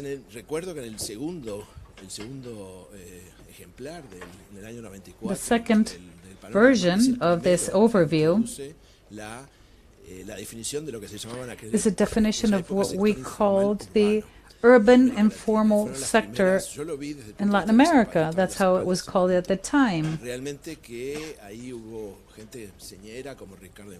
And there were some people who led the effort, Ricardo Infante, and then after looking for the empirical foundation for the region, I believe this is why it seems natural, and I congratulate everyone for being here. I have had the pleasure of attending the bicentennial of statistics in the workplace in Geneva, which, in fact, the most important thing they did was a measurement on informality.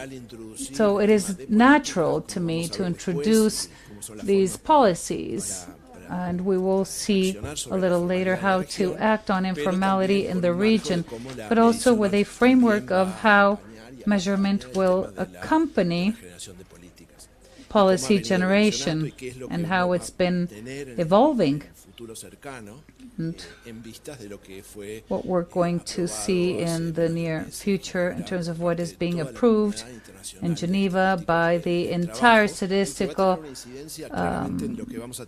community. And we will set the basis with the empirical evidence that we have. We just heard about the demand for information in key areas such as the environment. Informality is something that is a little blurry in some cases, but there's also something that is a little generic, it's unspoken, but sometimes we feel that vulnerability is well measured, but I feel that informality, urban informality, has not truly been measured, and it systematically extends to rural settings. I am repeating myself. I'm not going to mention the importance this has for Latin America and the Caribbean. You know that there's 2 million people around the world. 60% of jobs are informal in the world, but in Latin America, 50% are informal jobs. And there's a rate of over 50%. This rate of over 50% makes us ask ourselves how good any policy can be if we have these figures. So what I'm interested in now is giving you an idea as to why we should measure informality. It seems obvious, but it is of the utmost importance to understand the characteristics of labor markets, their situation, their exposure to risk. Risk is a very important word in statistics, and then it's just about practice. The SDGs identified one specific indicator. In informality, it was not easy to include it, and it is universal. That's the advantage. So informality, historically speaking, has been measured, and efforts have been made basically in developed countries because it is close to what we saw in the video, those that precarity and street salespersons. The way it was understood in the 2030 agenda was that informality has become several things, even in developed and industrial countries that used to see informality as an illegal and underground, unregistered economy. They now see it with more centered in people, on people, and we've had the opportunity to listen to the other panels. So this limit between formality and informality, a paid worker, a freelance worker, it gets a little blurry. So informality is a hot topic in other realities, especially when we talk about measurement. Then we have the question of how much it contributes to the GDP. There's a huge discussion around the national accounts. In 2025, there's going to be a new one. And, of course, informality could not be absent. Informality implies correcting historical measurements, and now there's an international acknowledgement of the fact that there is a need to include informality and to estimate its value. That means that in the future, in the near future, we're going to have to actively work with these figures. Of course, we need to analyze it. We need more granularity, and there's a series of policies that I'm not going to mention, but basically decent work, but also poverty policies, formalization, and we need to identify how the formal sector relates to other sectors in the workforce, to have these determining factors, and that this information allows us to make these connections and to make sense of it and not simply have a figure that is not useful. So I don't want to overwhelm you with the measurements in detail, but I'd like to show you and give you a glimpse of what has been done. The 90s, this is the time of the second and third labor overviews, where the informal sector was a concept based on economic units, and employment in the informal sector was a concept based on the position, the job position at the workplace. We saw this in other parts of the world as well. But Latin America always had a protagonistic role in the measurement of informality, and it has been the beacon that has led statistical standards for the region. Although there is an effort led by Victor and basically extended thereon to Asia and Africa, it is and continues to be a leading effort. We were the first to include these definitions, the first statistical offices that truly began to try different methodologies and to present these. In 2003, in the 17th conference, there were some guidelines that further defined informal employment. It is also a concept that expanded the limits of informality. That's what is still used in several countries with certain characteristics. The main one is that there is a flexibility in the criteria. So when we talk about this, we have aggregate information. There's several reports, but sometimes countries have their characteristics. They all do. And harmonization has been extremely important. We've tried to find a more homogeneous description, but it is a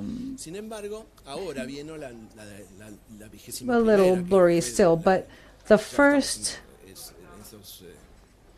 attempt, since we're celebrating the 100 years, we see a new resolution. This new resolution is going to change things a little bit. From a general perspective, the idea is, I can't see it, and I'm sure you can't either, but there is a statistical base, and this base or foundation permeates into policies. So the statistical base has an important resolution on work statistics and underuse of labor. I'm going to explain that further, but we also have the 20th conference where the resolution on statistics came about, and all this is to help statistical foundation. We talked about this last month. Why did we have this requirement? Well, there were key political instruments that you know, which are the Resolution on Decent Work and Informal Economy in 2002, the recommendation on the transition from informal economy to formal economy, R204, 2015, and the declaration of the ILO relative to principles and rights of work. This is 1998, and it was modified in 2022. And it's important to fine-tune measurements. And then we tried to guarantee coherence with other international norms, and we have the statistics on work and other international rules and norms, but they are all the norms related to informality. They're not only from the ILO, but in general. So, some background information for this overview. Well, the first, which was the 19th conference, was a resolution that identified 5 forms of work. So it introduces this concept of work. and 5 forms of it. It was about self-consumption, paid work, voluntary work, and others. So it already mentions this idea that work, we didn't talk about work, we talked about occupation earlier.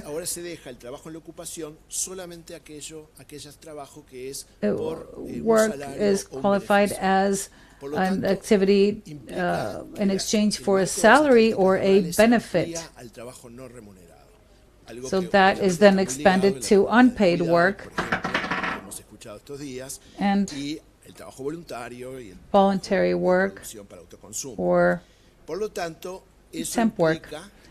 So this means that the definitions that we had been using earlier on informality will be affected by this expansion of the concept. And with this, we'll see that informality beyond the occupation, beyond work in itself, will show us unpaid activities or unpaid work, which will add a wealth of information to what we have today. The second thing is the resolution regarding the statistics on work relations. This is important because it includes the new category of independent contractors. That is one of the new forms of work. Before we had the paid workers, the cooperatives and others, but this was not yet included, and we're still including new concepts into work relations. But now the new one in 2008 included dependent contract workers. Contract is dependent or independent. With independent, we have employer, independent workers without employees, and dependent, which are dependent workers and employees. This means that dependent contractors are job positions that have some characteristics of salary work, but those characteristics are not remuneration, or they have their own work, but they have restrictions to access market. To measure statistics, these dependent contractors are defined as workers unoccupied due to receiving benefits, and they're benefited from their work. That had already been adopted in 2018. Several countries, including Chile, which is a pioneer in the region, we're already implementing this. It's starting to be regulated with those categories, and that leads to the need of adapting statistical framework on informality in this statistical progress, created more measurement experiences all over the world, not only in our region, but in all regions of the world. We have experienced there are more than 60 countries where we have measurements, and these are the things that led to the new definition and the new standard of informality measurement that goes together with the last conference. What changed in the new way of measuring? This framework responds more to the need to create formality statistics from the point of view of economy and people, based on the resolution of labor statistics and the national account systems. We will have to compatibilize and therefore include richer elements in that aspect, and that will be a thorough framework, but centered on the need of data that becomes more detailed. The scope of informality is extended, and that is the most important aspect. The new definition introduces new concepts that need to be quantified in the world, which is the concept of informal productive activity, which is all productive activity conducted by people and economic communities that in legislation or in practice are not covered by formal systems. We also have the concept of an informal economy that has all informal productive activities of people or economic units that are done or not in the exchange of a benefit, and the market informal area, which is the benefit in the informal sector, and all productive tasks of occupied workers that are not part of formal sectors in practice. This is important because to have lower flexibility and more harmonization in the future, measuring informality achieved a level of maturity in this region and in others that makes us think that statistical systems can capture with a lower extent of flexibility, with more certainty and more harmonization, the same concept. And that is why we took this step. We did it with the consensus of all statistic offices and the Ministry of Labor. Our expectations are to have these indicators in the near future. It creates a framework that provides a broad margin of informality, but it reinforces statistics to improve policies. That is the engine behind this, and that was part of the discussions of the work tables. This was a work table that was very dynamic. During 25 years, they worked all over the region with consultations in the 5 regions, and there was a clear contact with politicians and policymakers with programs. For instance, formalization programs such as FORLAT here in Latin America. And there were a series of elements because it was only the few successful ones where we could think about. There were only a few groups that were actively formalized. And that led to introduce how we need to help those policies from the statistical point of view. It's not only a matter of thinking of statistics and gaps. It was very close to policies. These 2 dimensions are introduced: the formal status of the economic unit and the destination of production. The operation definition of the informal sector was stated, and agriculture is excluded. That had been excluded historically because the measurement was so complex that it was only done for the urban area. But now the agricultural sector needs to be measured in the same way, of course, with some particularities. Therefore, there is less flexibility, and it is broadened to the agricultural framework, and it is also extended to the concept of work, not only with paid work or remunerated work, but also non-paid work. This is in line with the definitions of the new classifications that took place in 2018. Dependent contractors are included. The possibility of workers having formal job positions in an informal economic unit is removed because the previous one led to confusion. The matrix was so complex that no one knew its objectives, and the option was to simplify. Then the operational definition of informal occupation was reinforced, given less flexibility and making more solid recommendations based on practice. This is not to overwhelm you, but I want for us to look at these 8 elements. Looking at these things, I see the vertical axis where we have the formal sector, the informal sector, and we have a new sector, which is the household and community sector. This is for national accounts, but it is a household sector. And now if we have self-consumption and unpaid work, we had to include it as a sector. This was obvious. And then we have positions that can be either dependent or independent, and that's where we have the classification that comes from the 20th conference. As you can see, we have independent workers, owners and managers that are independent workers of market companies, dependent with independent, and family members that are called auxiliary, not unpaid, and each one of them can be in the formal or informal category. The definition,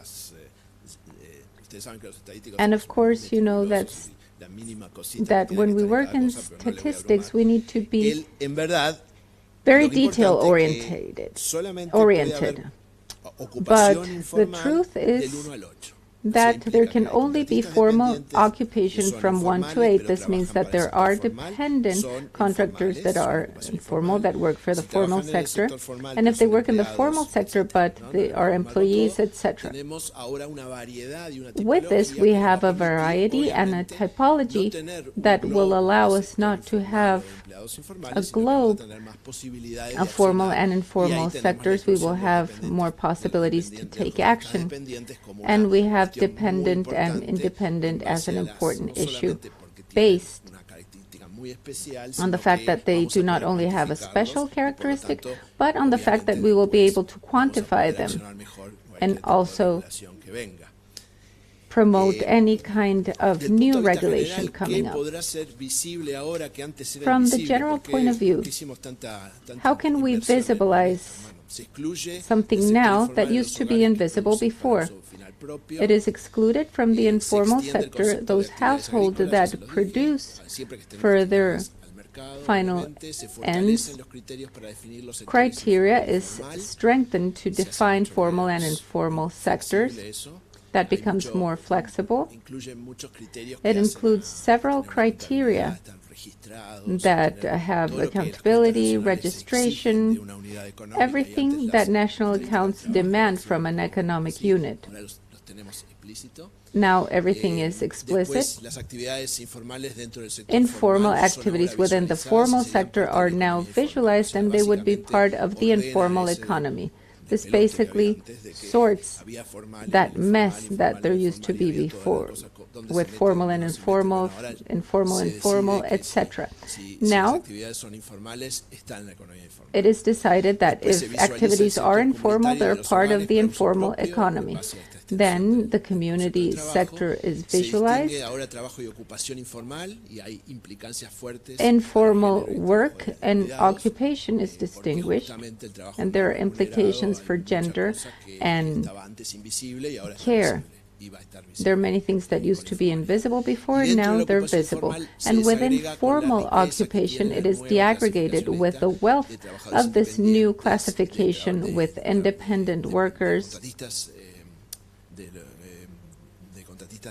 of dependent contractors, and family or auxiliary workers. Based on that, we are obviously now in condition to think, why should we make such a huge measurement effort? And it is intended for something to take action. And this region has a lot of experience in that regard, also in policies to formalize the informal. And that's why we wanted to ask 2 questions to the panel that we will have with us, represented by Fabio, and the most relevant determinants for the region to go from informality to formality. We already did the correction of the wording to start introducing that, work units and job vacancies or positions, because that is what we will use in the future. If everything goes well with this new measurement and its implementation in the rest of the countries, what can be identified in the region to extend it to the rest, to create action with salaried workers, independent workers? Thank you very much. Bien. Muchísimas gracias, Rafael, por Thank you very much, Rafael, for overwhelming us. No, fuera de broma, muchísimas gracias.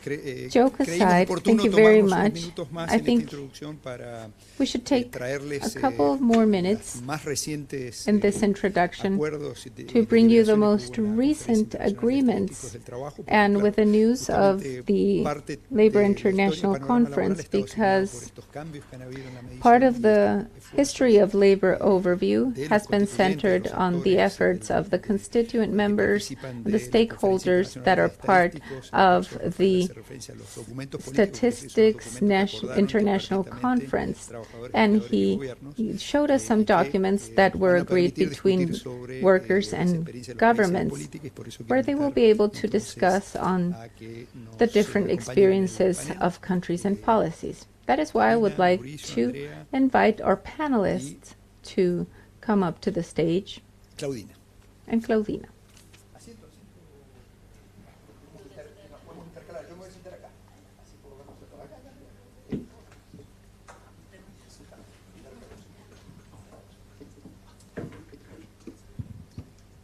Bueno, muy bien. Hemos puesto dos preguntas como We have referencia. asked two questions as a reference. Some are more general that can be related to concepts. What we do know is that there is great heterogeneity. We have the guidelines to measure, but we have a huge heterogeneity in terms of policy instruments. I don't like to use this term, the silver bullet, that will lead us into a path of formalization. But first, we would like to start with comments and reflections on the determinants and the paths that informality has taken. And a natural question is, why is informality so persistent in our countries?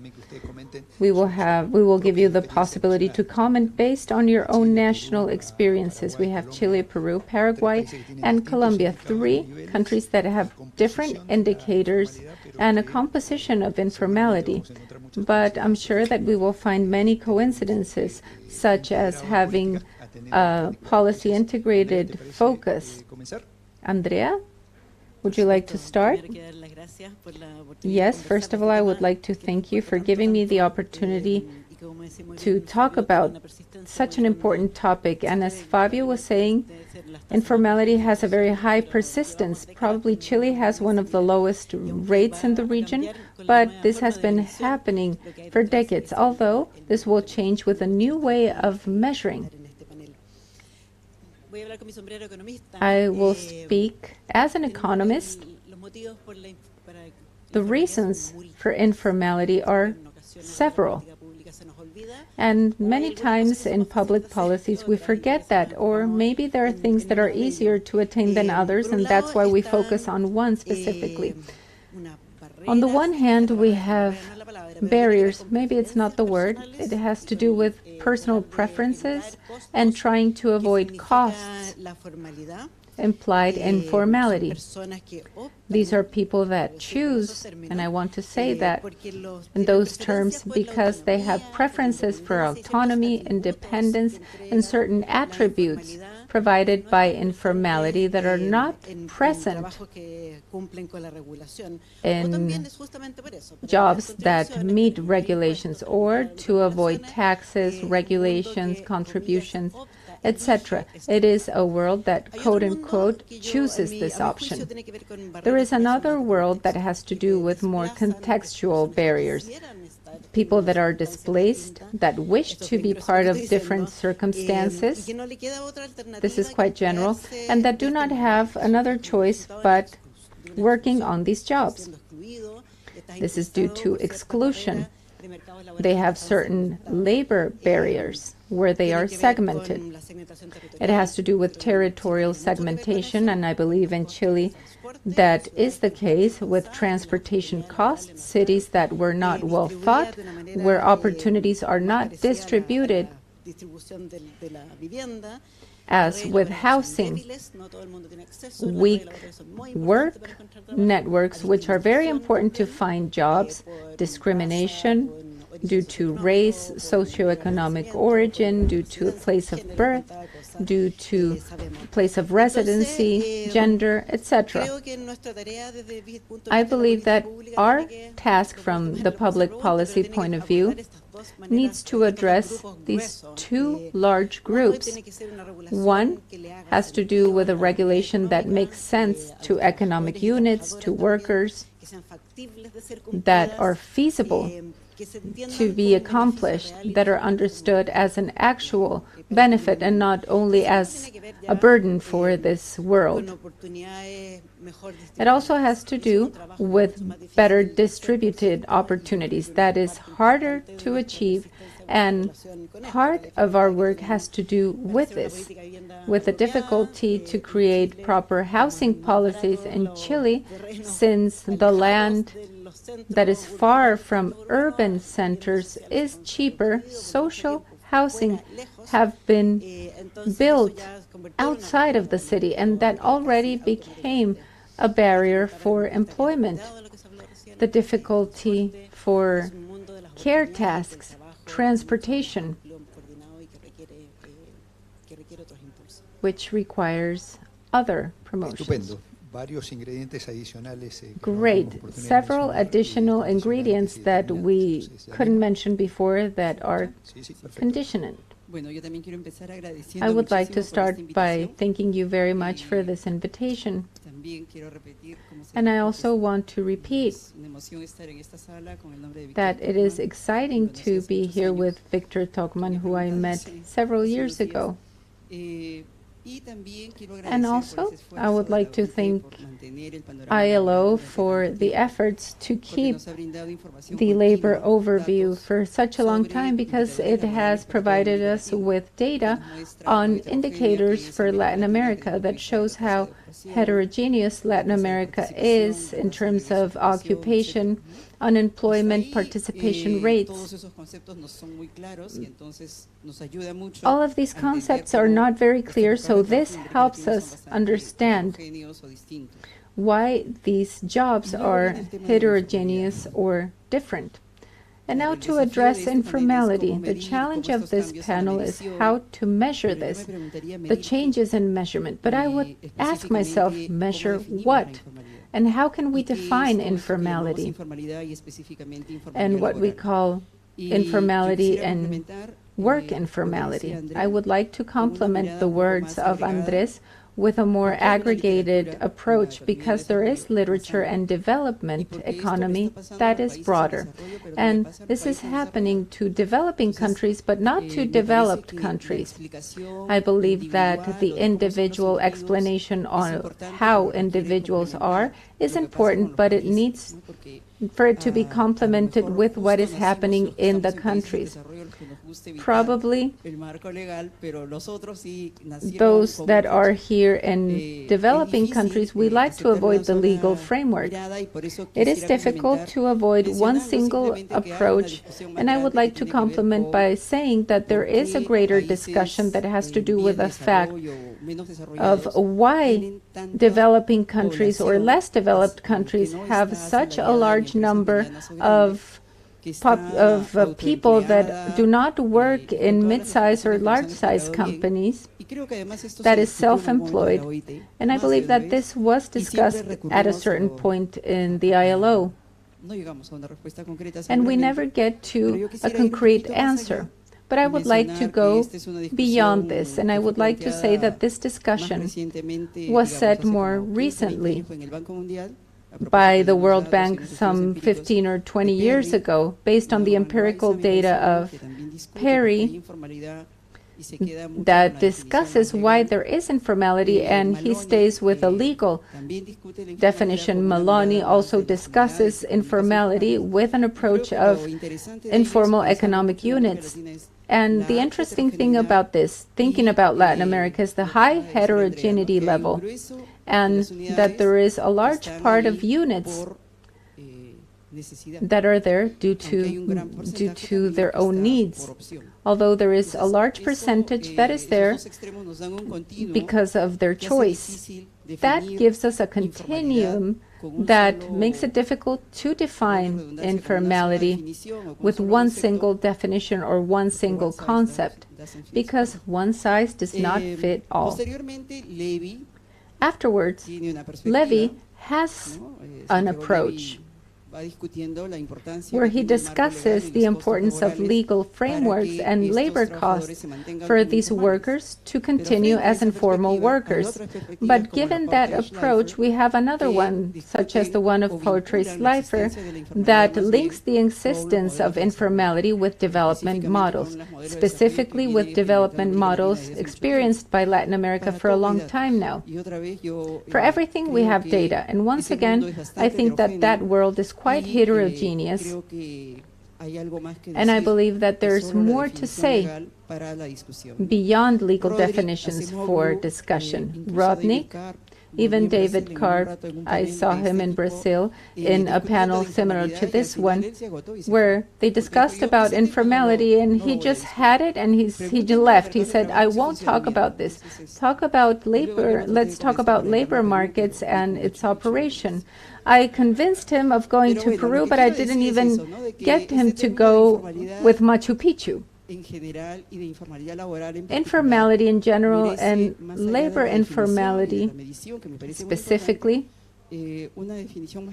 deserves a more conceptual definition, mostly related with the concept in which we move. If we talk about employment, I will put on my economist hat now. Employment depends on labor, supply, and demand. In our countries, we have a lot of labor. And who decides how much employment there is work demand. But this demand comes from the economic activities of companies. Therefore, it depends a lot on those companies, but not all of them hire labor as much. Therefore, what we're facing has a lot to do with informality issues. I could go on, but I don't know if I'm taking over the time. But to conclude, I would say that informal workers are not static. Today, they can be informal, but tomorrow they can become formal workers because labor markets are changing. Who is informal is not formal anymore. And it will depend on the countries, but there aren't any labor stability contracts that can guarantee someone to stay in their position for a long time.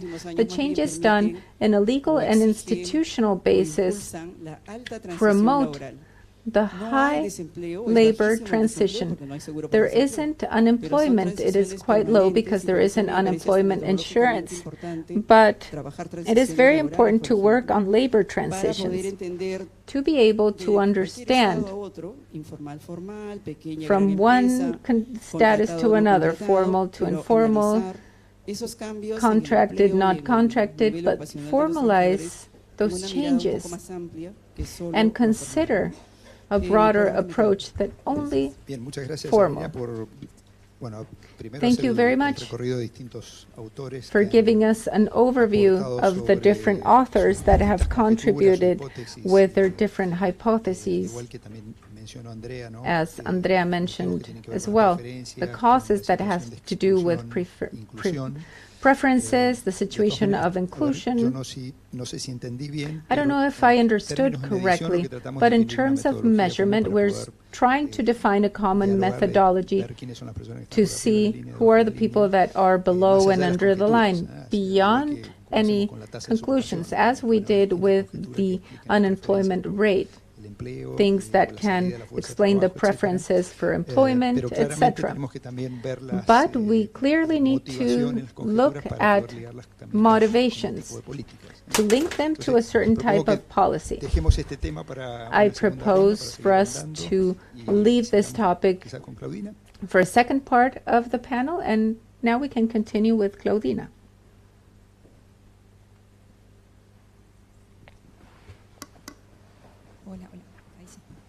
Muchas gracias.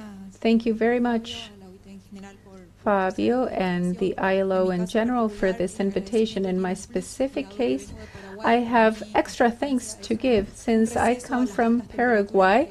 Coming here gives me a break from the warm temperature that we have now in Paraguay. I could have been part of a case study in the previous panel. The impact on climate change for those that experience it every day, it is important. I was looking at the temperature in Chile when I was fixing up my suitcase, and I couldn't imagine bringing a coat here compared to the weather here in Asunción. Demographic changes is the silent brother of climate change. We have periods of droughts and floodings. Probably they're less evident from what climate change is currently showing us. This panel is an invitation to diagnose, and I would like to be provocative, and I would like to call this intervention a cat and a dog, because it is the only thing that wasn't mentioned during the seminar. And now I will explain why a dog and a cat. I believe that we have to acknowledge the fact that in the region over the last 100 or 30 years, a lot of progress has been made in data production, in the use of that data in research, and in those researches to influence public policies. Although we are ambitious and we always want to perfect it more, we need to acknowledge the fact that all countries have their statistics offices, their continuous data production efforts, and that is something that we must value. Based on that, we understood that to look at the labor market, we need to look at this three-party relation between workers, employers, and the state, and each one with their own role. Workers must be provided with knowledge on the rights that they need to demand, employers to guarantee those rights, and the state should regulate and also supervise the compliance of these rights. And all of this targeting different goals that have been mentioned in different instances. We have called production, productivity, protection, policies, but I would like to invite you to think about another P, that is population. Based on that, I will talk about how there are demographic changes that influence economy. And for that, I cite Mason and Lee, that in 2022, they are the promoters of NDA methodology for national transfer accounts, and they study how the changes in population and demography impact the cycles of economy, how these changes can take place. One of the 6 forms that they published in the reports was work productivity. It is higher in the mid-years of the lives of people, and an increase of the population in that age group would cause an increase in national production. The problem is that this increase of the population in that age group is transient, and the countries have had the opportunity to take advantage of this population's growth by investing in human capital. We also saw yesterday that youth is one of the segments that is least protected. If we look at the unemployment rates and if we look at informality, this would seem to be unfruitful because of the plus that we get with from demographics. What is the problem with youth? The problem is that sometimes they take longer to form their career, and that puts at risk. Here's the word risk again, mentioned in the previous panel, the risk of not accumulating the necessary years of experience in order to have access to pension. And then you have the senior population that is unprotected for having followed the same path. path, not accumulating the necessary years. It's like the transition that we hear about and going to a formal work market. It doesn't allow accumulating years and therefore to be protected. To this, we can add that as of 2021 in Latin America and in the Caribbean, the population under 45 years of age has begun to decrease in absolute terms. There will come a time when the population of 45 years of age will continue to grow until mid-century, and then only senior citizen age group will continue to grow. One of the first pieces of information that we got yesterday was that in 2100 we will have mainly senior citizens in our population. So if this is the outlook, why is informality complying with this condition for economic growth, that it be high and sustainable? Unfortunately, sustainability is like this, at least in our countries where we have indicators that are lagging behind, like Paraguay, Bolivia, and others, that were on this side of the distribution scheme with over 50-60% average, or even 80 or 90 in other cases. Why did this happen? Why is informality not what it used to be, what used to be poverty? Why didn't the strategy be, why wasn't the strategy around that, about decreasing informality? So that leads me to think at longitudinal surveys on social protection to see what people are saying to this.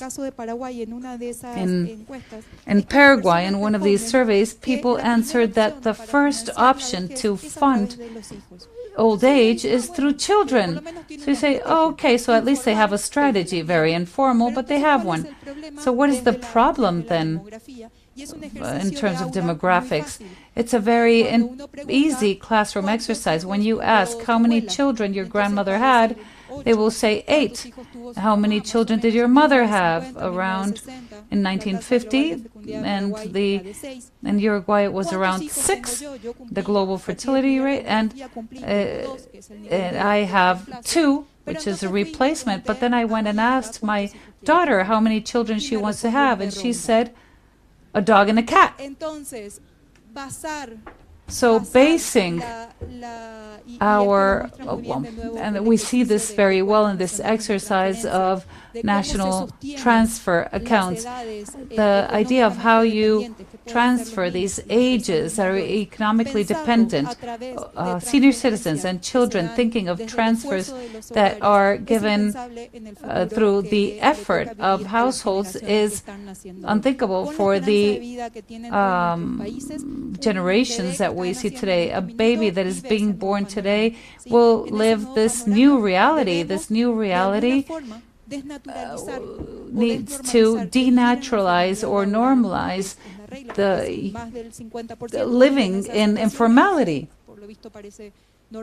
It seems to be normal, but no, one of the transitions that needs to take place is this change in the chip, a cultural change, that this should not be like this. And in order to present it in another way, and perhaps artificial intelligence can help us change that chip. Sociologists will say whether that is true or not. How can we promote these demographic changes? I am truly convinced that social protection systems are the way to go. And we need to look at how to protect and break this indicator that is stagnated, and to make a difference, as was done in the 90s or in the year 2000 with the poverty indicators. What do we need to do now? Thank you, Claudina, for bringing this demographic component to the table and the need to start to have better measurement of unpaid work. That will be the variable that will accompany this demographic change. And I'd like to go back, Janina, to what you mentioned. So important, the work trajectories, and connecting it to what Claudina said. we observe that there is a very important segment of the population that alternates between formality and informality. It's a dilemma as well for public policy because we have a group that is always excluded from formality. We also have this group that alternates and leads us to think about what types of policies, because certainly these are not policies for them. So before we continue on with policies, Mauricio, your reflections. Yes, well, thank you very much. Congratulations to the ILO for these 30 years on work programs. I believe it was in '93 that I began my career as an economist, so the ILO has been with me in my career. I'd like to greet my fellow panelists and the audience. I'm last, so I see that several things have been said, and I had to think of something different, but I will use some of the concepts that my fellow panelists have mentioned. And a message that Rafael left us with in his presentation, the statistics to improve policies. And here I'd say that perhaps a dichotomy that exists between legislation and labor reality is how much should legislation adapt to this labor outlook and how much of it should change. I believe there's significant confusion between formality and informality. I'll offer a few examples. I'm not going directly to policies, but I would like to mention a few specific examples. This morning, Gala mentioned it, and Rafael did too. I'm going to go to the rural sectors. Colombians produce the best coffee in the world. We're very proud of that. Cantidad y calidad, Nelson. Quality and quantity, Nelson. Pero de acuerdo, somos hermanos. We agree, we're brothers in coffee growing. Y somos muy orgullosos de eso. And we're very proud of that. Sin embargo, los cafeteros However, coffee growers have two crops a year. So they receive income twice a year, but our legislation forces them to offer their tax contributions every month of the year in order to have a pension. That is why no coffee growers has a pension. We can't really change that reality because that's how coffee is grown and produced. Much of the income in rural sectors comes from crops. So it's different from paid work. How willing are we to adapt the legislation so we can find mechanisms for policies, to create policies for these cases and to somehow adjust that to reality? There's several other examples, but Manuela mentioned it, and we have transnational hiring. And how much should legislation adapt to that? Who is the legislator? Or Social Security? And what Gala mentioned this morning as well. There was a panel earlier, we separate Social Security from assistentialism. So assistentialism is for informality and Social Security is for formality. And also what Janina mentioned in terms of the labor transitions. People are not formal throughout their entire life. Sometimes they have transitions. They're on and off. And also having statistics that will allow us to identify when to intervene, how to intervene. In Colombia, and here's an example from Colombia, we have a very high informality, 67%. But why not accept new forms of production, new forms of work? And perhaps I would second Andrea's concept. You end up with exclusion. Informal workers are excluded from having a pension, and many forms of production exclude workers. They're informal. So that reality, how much can we change that reality? And it goes to Rafael's question in terms of adjusting measurement, because it may, we have to fine-tune it, because it may show us other realities, quite shocking realities, and maybe we could translate, or excuse me, take these to another aspect and take them to legislation, see how we can adapt to that reality. I'd also like to second what Janina said in regards to a mission, an employment mission that came to Colombia 2 years ago, and the Mexican economist you mentioned looked at the other definition, the other way of solving informality. And this economist, Santiago Levy, became very famous with a book called How to End Informality in Mexico. Basically, no costs to work, to labor. It's all paid through taxes, so there's no informality, and then everyone would be covered. So then you wouldn't really need the Social Security and assistentialism, because these costs would not be sustainable. But there's a strong debate between these realities and how we can adapt. So first point, Fabio is calling me on time. The second point that I feel is important is that behind this, and we talked about this yesterday, I said to Roxana, one of the flat lines is low productivity, and the other thing, as you mentioned, 60% in Latin America is informal. The other flat line is informality. We haven't been able to change this. We have a very strong informality, and I think that one of the cross-cutting elements here is productivity, because productivity, well, of course, it has to do with very specific cases. We call these informal workers freelance, but basically they are people who are selling candy on the street. So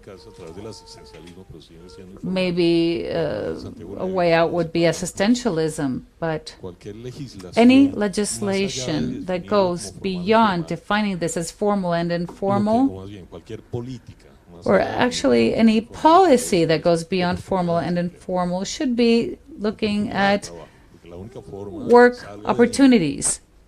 That's where it needs to come from, beyond any kind of labor legislation. We need to train people for employment, offer them work opportunities. In labor productivity is multidimensional, but we need to see how much focus we need to put on training for labor to create employment and formal employment. And here I am thinking more on education. Thank you very much, Mauricio, for giving us the example on coffee. And Brazil and Colombia will be discussing the issue furtherly in their soccer match tonight. But it's important to mention how we can continue with this specific discussion if we're talking about regulations or incentives. Clearly, labor legislation is a multidisciplinary challenge where we need to have labor legislation experts, economists, and other experts to work together on designing these regulations so that legislation can have that plasticity. To not use the word flexibility that may have other meanings. But this is to address the realities of productive sectors and economic activities. Finally, productivity, because this leads us to what Preal left us with. The discussion 30 or 40 years ago, started by Preal, had to do with the idea that informality was explained in low and small economic areas due to a lack of productivity. I believe that we also have to bring in to the discussion strategies together with incentives and regulations. Should we go into a more specific topic right now regarding some perceptions and examples of formalization initiatives or the prevention of informality, because we are a region that experiences several economic stages, and in economic growth periods, we need to see how we can accelerate formalization and also look at mechanisms to avoid informality when we are going through adverse times. This is an open question so that you can contribute with your experiences. And if we have a couple of minutes for the third round, which elements do you suggest should have a formalization strategy at a country level, understanding that this is a multidimensional strategy in line with recommendation 204 of the ILO, where we should start with reflections on national experiences and the elements that should be included in a strategy. Thank you very much. All the very specific examples have been very interesting. In the case of Chile, thinking once again about this big generalization between those that choose to have a certain approach and those that are excluded, there have been financial incentives to formalize work, the guaranteed minimum income in 2019, some other benefits focused on women and young people that provide resources to workers and their employers so that they can pay for their pension contributions. And this is for us as economists when we think beyond this. It has the potential of working. These incentives are small with the guaranteed minimum pension. I believe that it is not well designed, but since Santiago Levy has been the protagonist, we should have conditioned transfer. This is how this problem is approached here in Chile. There is also a space to look at the proceedings and requirements. In the Ministry of Finance, they're starting to talk about a tax agreement that is trying to be discussed in Congress to create single tax, to remove VAT tax for companies that are starting up in exchange of a fixed payment. You address something very important that we should bring into the discussion. We have Chile Valora here. There is an effort to certify and improve our training system. Banco Estado, the national bank, has a very important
work during the entire day just looking for water. And poverty is also related to housing in Chile. When energy is spent getting the basic things. We have those other aspects that I hope are pushed in Chile. In Chile, there are discussions regarding a national care system that allows those women caregivers to respond to these economic incentives, those that live far away, those that spend time and energy to get water, housing, etc. There are several faces of informality, and we need a multiplicity of alternatives because we have very different problems. We would like to propose the statistics team to try with an extreme and chronic informality measure. Transitory informality, permanent informality, well, voluntary and non-voluntary. I will go back to the concept of informality. And let me start with a footnote here, because openly, informality could be labor informality, economic informality, but thinking only about Peru, financial informality, and the Superintendence of Bank and Insurance defines it in its own way. And the Ministry of Labor has a different definition. The Ministry of Production has another one. So when in Peru, for a same period, you want to define something, you find several concepts that complicate comparison. The data that you showed yesterday reinforced the problem of labor informality in a country such as Peru, where we have more than 70%. So I would like to go beyond informality to say that we are a country that has been recognized in Latin America for the sustained economic growth for more than 2 decades. However, informality has not moved. I would just like to leave you with that thought. But there is a challenge. I would like to take 2 things from Rosana's presentation, especially yesterday. One, that there is a high rate of informality today, informality and poverty, and thus must tell us something about the problems of the economic agents that are in that situation. And another topic, when we talk about the SDGs, has to do with the ratio of growth and employment. We're talking about the generation of employment with formal employment, proper employment that should be associated with, and I disagree with some proposals that say that we should strengthen and prioritize policies to generate employment, but in the market, companies generate employment. Policies can provide incentives to generate employment, but sustained and formal employment for most people should come from companies. And economic growth in the Peruvian case was not intensive in that respect. Why? I have been told not to go into the development models, but I believe that the answer is there. And when you look at these interesting satellite measures provided by, of informality provided by the National Statistics Institute of Peru, we have them since 2018, and we haven't experienced many improvements.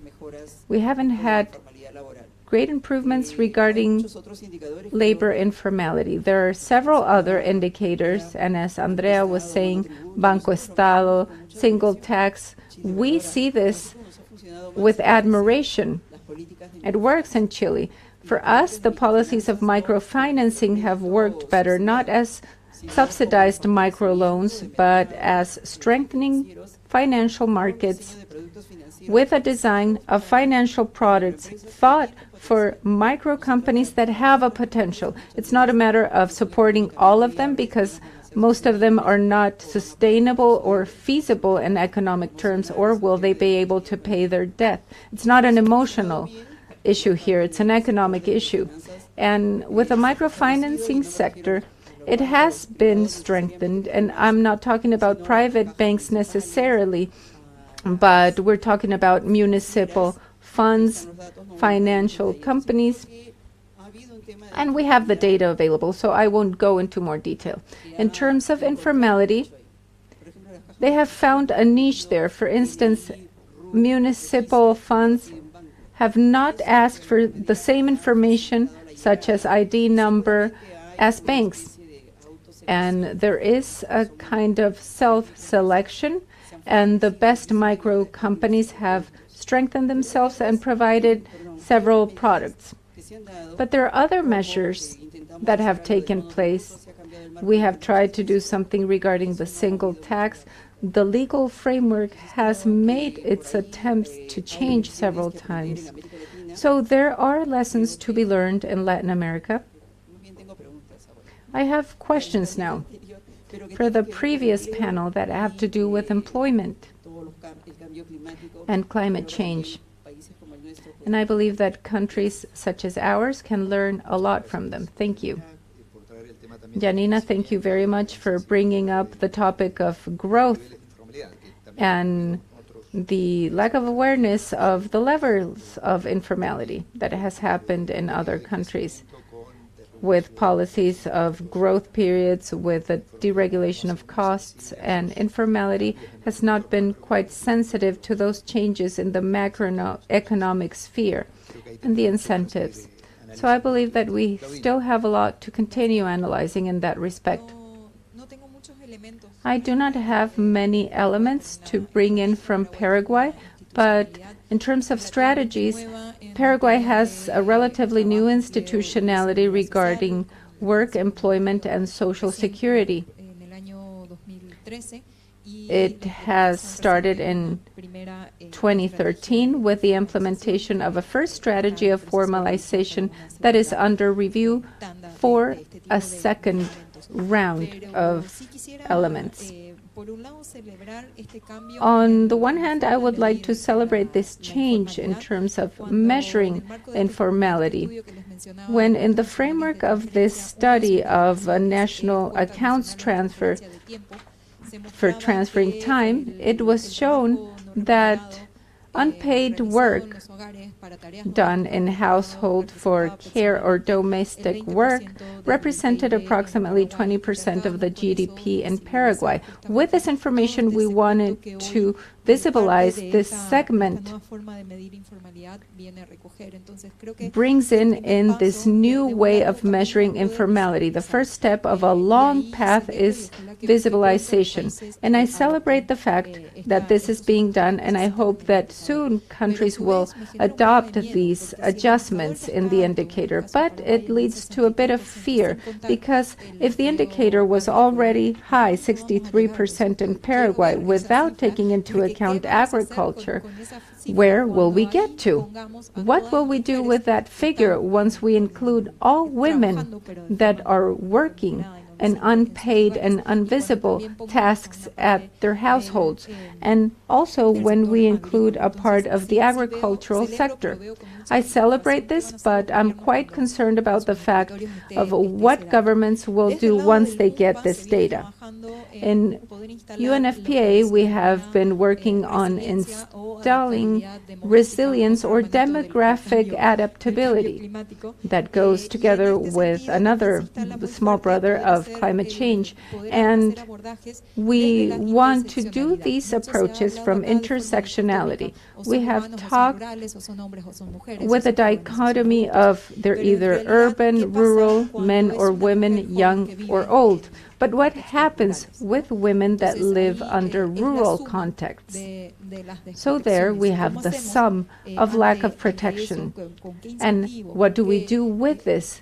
How do we approach it? With which incentives? How can we protect those people?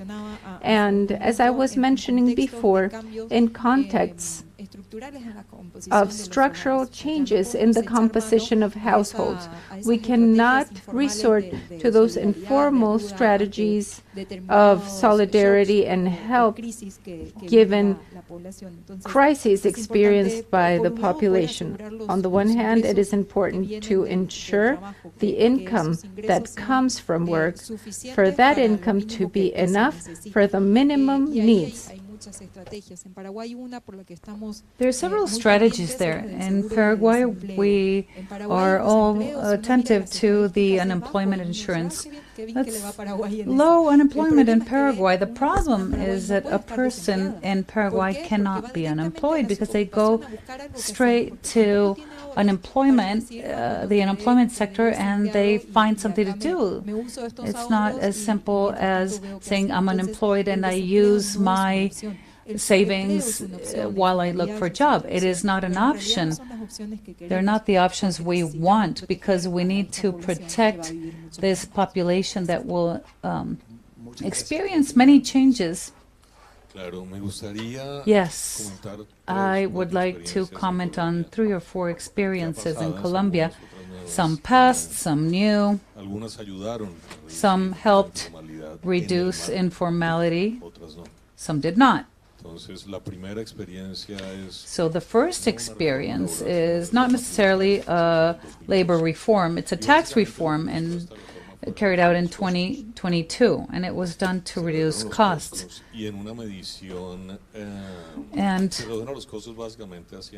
they were reduced by getting labor costs to be transferred to the income tax, not to work.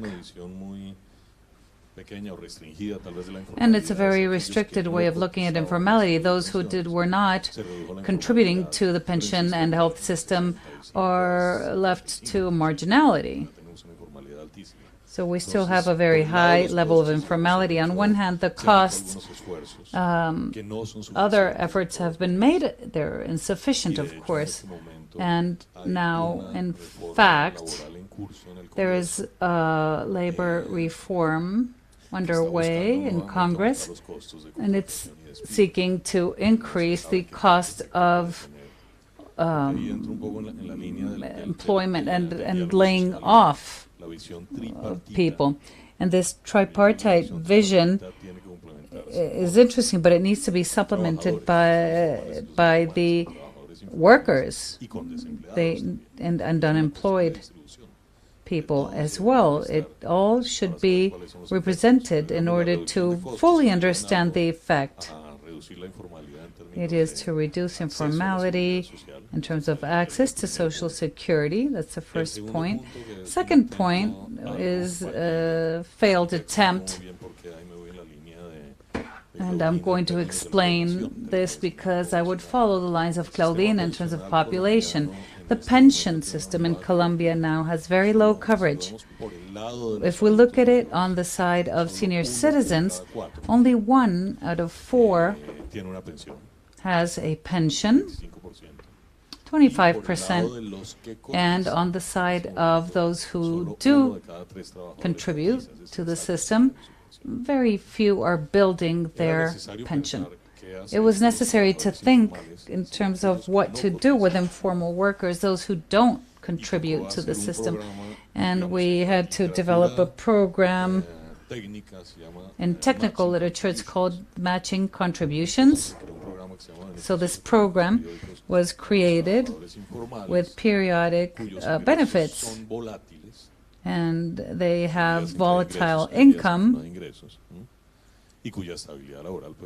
and their work stability is very low. Why was it necessary to do this? Because the Colombian legislation says that only those workers that earn minimum wage or more can contribute to the system, and 40% of the workers, as Manuela said, are under the minimum wage. So they're not part of the system, and they can only quote if they have stable work the whole month.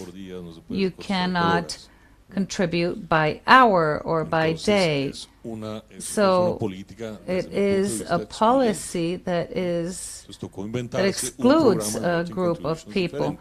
So this matching contributions is different, and that was seeking, and here's the word, flexibility. Quote, or contribute what you can when you can, not with specific rate, salary, or period. With a matching contribution, so the state would offer a subsidy. The idea would be to have both systems. In terms of coverage, it's been quite successful. There's around 2 million informal workers saving with some sort of periodicity because it's voluntary, it's not mandatory. How do you generate a culture of savings is an educational challenge. But I said it has been a failed attempt, and it's been failed because the state wants to formalize informality, and that's 50%. That's why I wanted to mention and offer the second example. A third example is something novel that is being done. For now, very shy attempts, but it will go along the lines of what was said this morning in terms of climate change. It is a regional approach. Regional approach in the sense that Colombia has 2 departments that produce 90% of the coal that goes to Brazil. It leaves out of the Guajira, and 1 department has withdrawn, and in 10 or 15 years, there will not be any coal. So the department is starting to think about a transition, and without specifically mentioning it, but they are beginning to think of the fair transition, thinking of the workers and the human capital needs. Productivity is important. Workers are hired because of their competencies, not because they're cheap or more expensive. It's because of what they are able to produce. This is a very shy pilot that we can share with the CESAR department, and here we have statistics. Mariana this morning mentioned how difficult it was to have statistics at a country level compared to the regional level. If there's 2 departments that produce 90% of the coal, maybe something similar would happen with oil. So where are these statistics? So there needs to be a regional approach. I think it's interesting to look in our transitions for formal employment. I only have 1 minute, so all I can say, Nelson, is thank you and good luck at the match tonight. We're playing in Barranquilla, so we're at an advantage, but good luck. Thank you, Mauricio. Temperature, will that be in favor? Oh, we don't know. We have a few minutes for a last round for final reflections, and we have a commitment to fulfill with our interpreters. We would like to thank them again for their work yesterday and today. We have a final reflection, an open invitation to reflect and continue to document the measurement of informality and, of course, of the policies. Mauricio mentioned the different options, single taxation, and a series of things having to do with informality.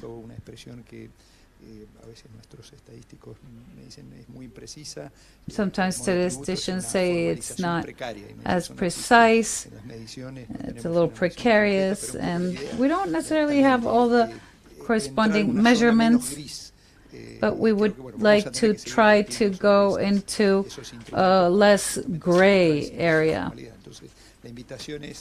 So our invitation is for you to briefly say what you would recommend as experts in the topic for the future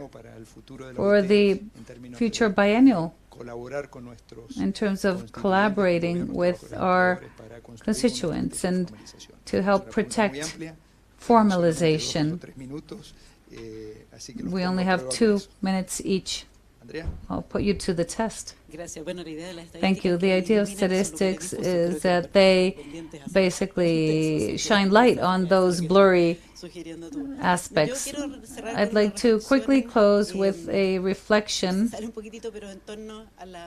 that has to do with this interaction between informality and poverty. In many other cases, the only alternative to address poverty is through these precarious situations, informal. They don't really have the possibility to grow. They don't have a scale that they could deploy with productivity. And what really concerns me is that we leave them at risk. These are people, they're communities that live in poverty, and this way of addressing poverty is risky. So they're in a precarious situation that only worsens in time. So I wanted to bring your attention to what I mentioned earlier. We need to learn how to combine incentives with protection. This group doesn't need incentives. It's not going to work. On the other hand, on the contrary, they may make their life more difficult because they need to comply with certain rules. And so the world of incentives is not adequate when we think of informality. We need to think about this in terms of protection. We need to think of mechanisms that are without conditions. And not everything in our countries is large enough to be able to fund that. But we have this idea that there are bad incentives, people don't want to work. It's not that. It's not that they don't want to work for pay. There's many other reasons. So we need to look at the incentives and draw near to them with the proper incentives and life. Thank you very much. That recommendation was very important. I believe that incentives start working above a certain threshold.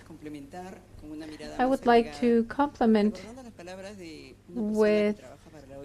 by remembering the words of someone that works for the ILO that wrote in their dissertation, economic growth matters from the point of view of products, technology, but most of all, it matters from the point of view of generation of employment. He worked on this productive heterogeneity from the point of view of employment, and the concepts that are being currently redefined would help us understand which are the productive sectors where there is more generation and where there is less generation, and which type of growth we need to move away from these problems that have been with us for a long time. An important element for that growth, among others, is technology change. We have talked about this a lot. Technical changes also matter because its composition matters. If companies implement modern technical changes, but that save labor, we do not obtain a lot. We obtain growth, but not employment that has been documented in different models for several decades. I also believe that there are some other contexts. Let me mention 2 elements.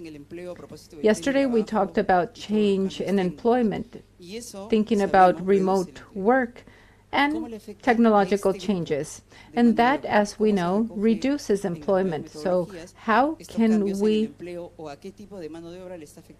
get in measurements which sector of the labor market is being affected by these new work modalities? And it is not only a matter of them being formal or informal. Yesterday, men and women were also mentioned, and now it's not a surprise to see that Venezuelans have gone into delivery services. Why are they part of informal sectors?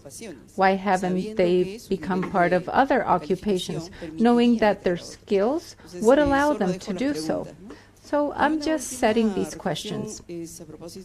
And another reflection that is something that I took from the previous panel. I come from a university where, in general, we believe in technical change, development models, and recently we have two professors that are hardcore ecologists, and they believe that we need to reduce economic growth, that we need to reduce everything that has to do with the invasion of the environment or that affects it, that we shouldn't even work on mining. And yesterday we had a comment of the representative of trade unions that said something, these kids talking about the environment. So it is a topic that addresses the comments of the last panel and this one. What will we do with employment? Will we just approach growth? What happens with the environment? Should we take care of employment that is already highly informal? I do not have an answer for this. Thank you very much, Janine. The director of our employment department has worked a lot on the quality of growth and the opportunity for the generation of growth, especially formal employment. These are not only small topics that have to do with incentives and regulations. These are more at a macroeconomic level with development models. I would like to conclude once again thinking about the P that I chose, which is people and population, to invite you to look at it from the life cycle. If we look at people in the labor market, we need to consider how these people got to the labor market. So it is an invitation to look at people from childhood, adolescence, youth. If we do not protect them from the beginning, we do not want children and adolescents to be working. That's why the ILO has child labor eradication programs, but we want for them to get to the stage of life where they become part of the labor market, where they have experienced good nutrition, access to education in childhood. Education in rural contexts is a thing that is left aside for work. Korea is having some congresses annually on the challenges of the low birth rate. If we do not protect the beginning of the lives of people, once they arrive the age of being part of the labor market, there is a saying that we have to work with whatever we have. That's how we get them. And with that, we try to insert them in economic models to be productive and contribute, but we didn't protect them in the beginning. That leads to a very strong commitment with political willingness and also in investment. And this is not to be afraid of these unconditioned cash transfers. Those countries that have developed, if you look at the investment, it is higher than developing countries.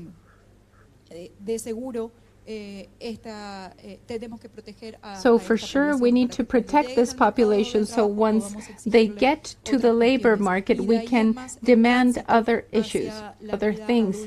And from that moment towards their adult life and the challenges that we're seeing in terms of population. Thank you very much, Mauricio.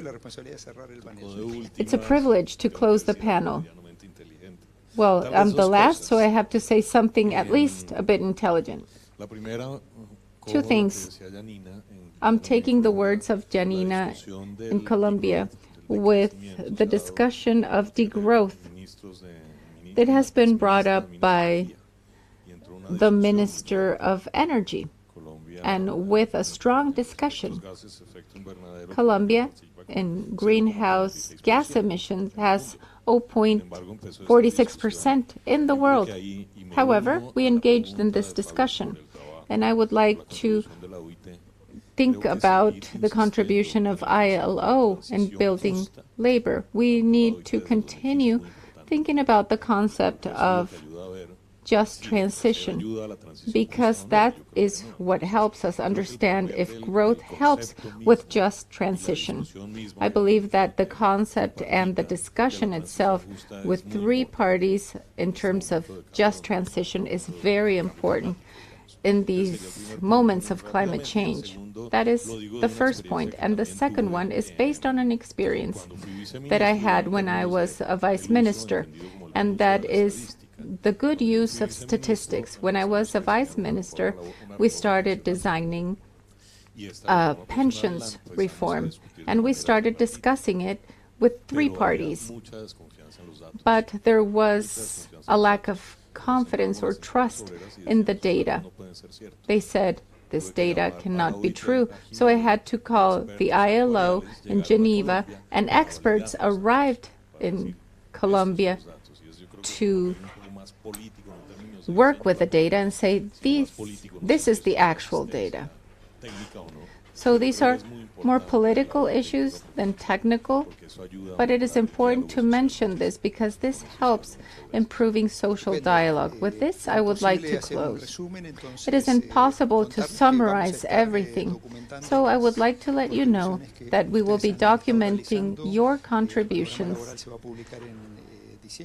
Labor Overview will be published by mid-December with a section devoted to what we have learned and heard in this important symposium. Before you leave, we would like to give you a small present. We have Melissa helping us, and we can get our picture taken. And while we give you the present, due to time constraints, we will close the symposium quickly. Our regional director, we would like to thank all of you for your participation. We will take a picture with our director.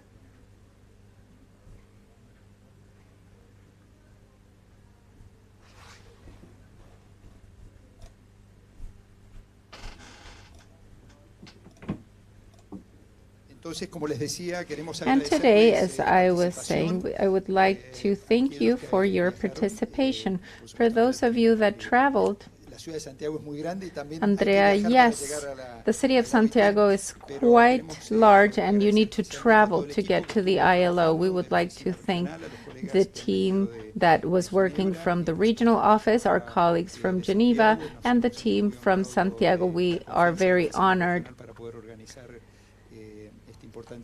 to be assigned to organize this symposium as a regional office. And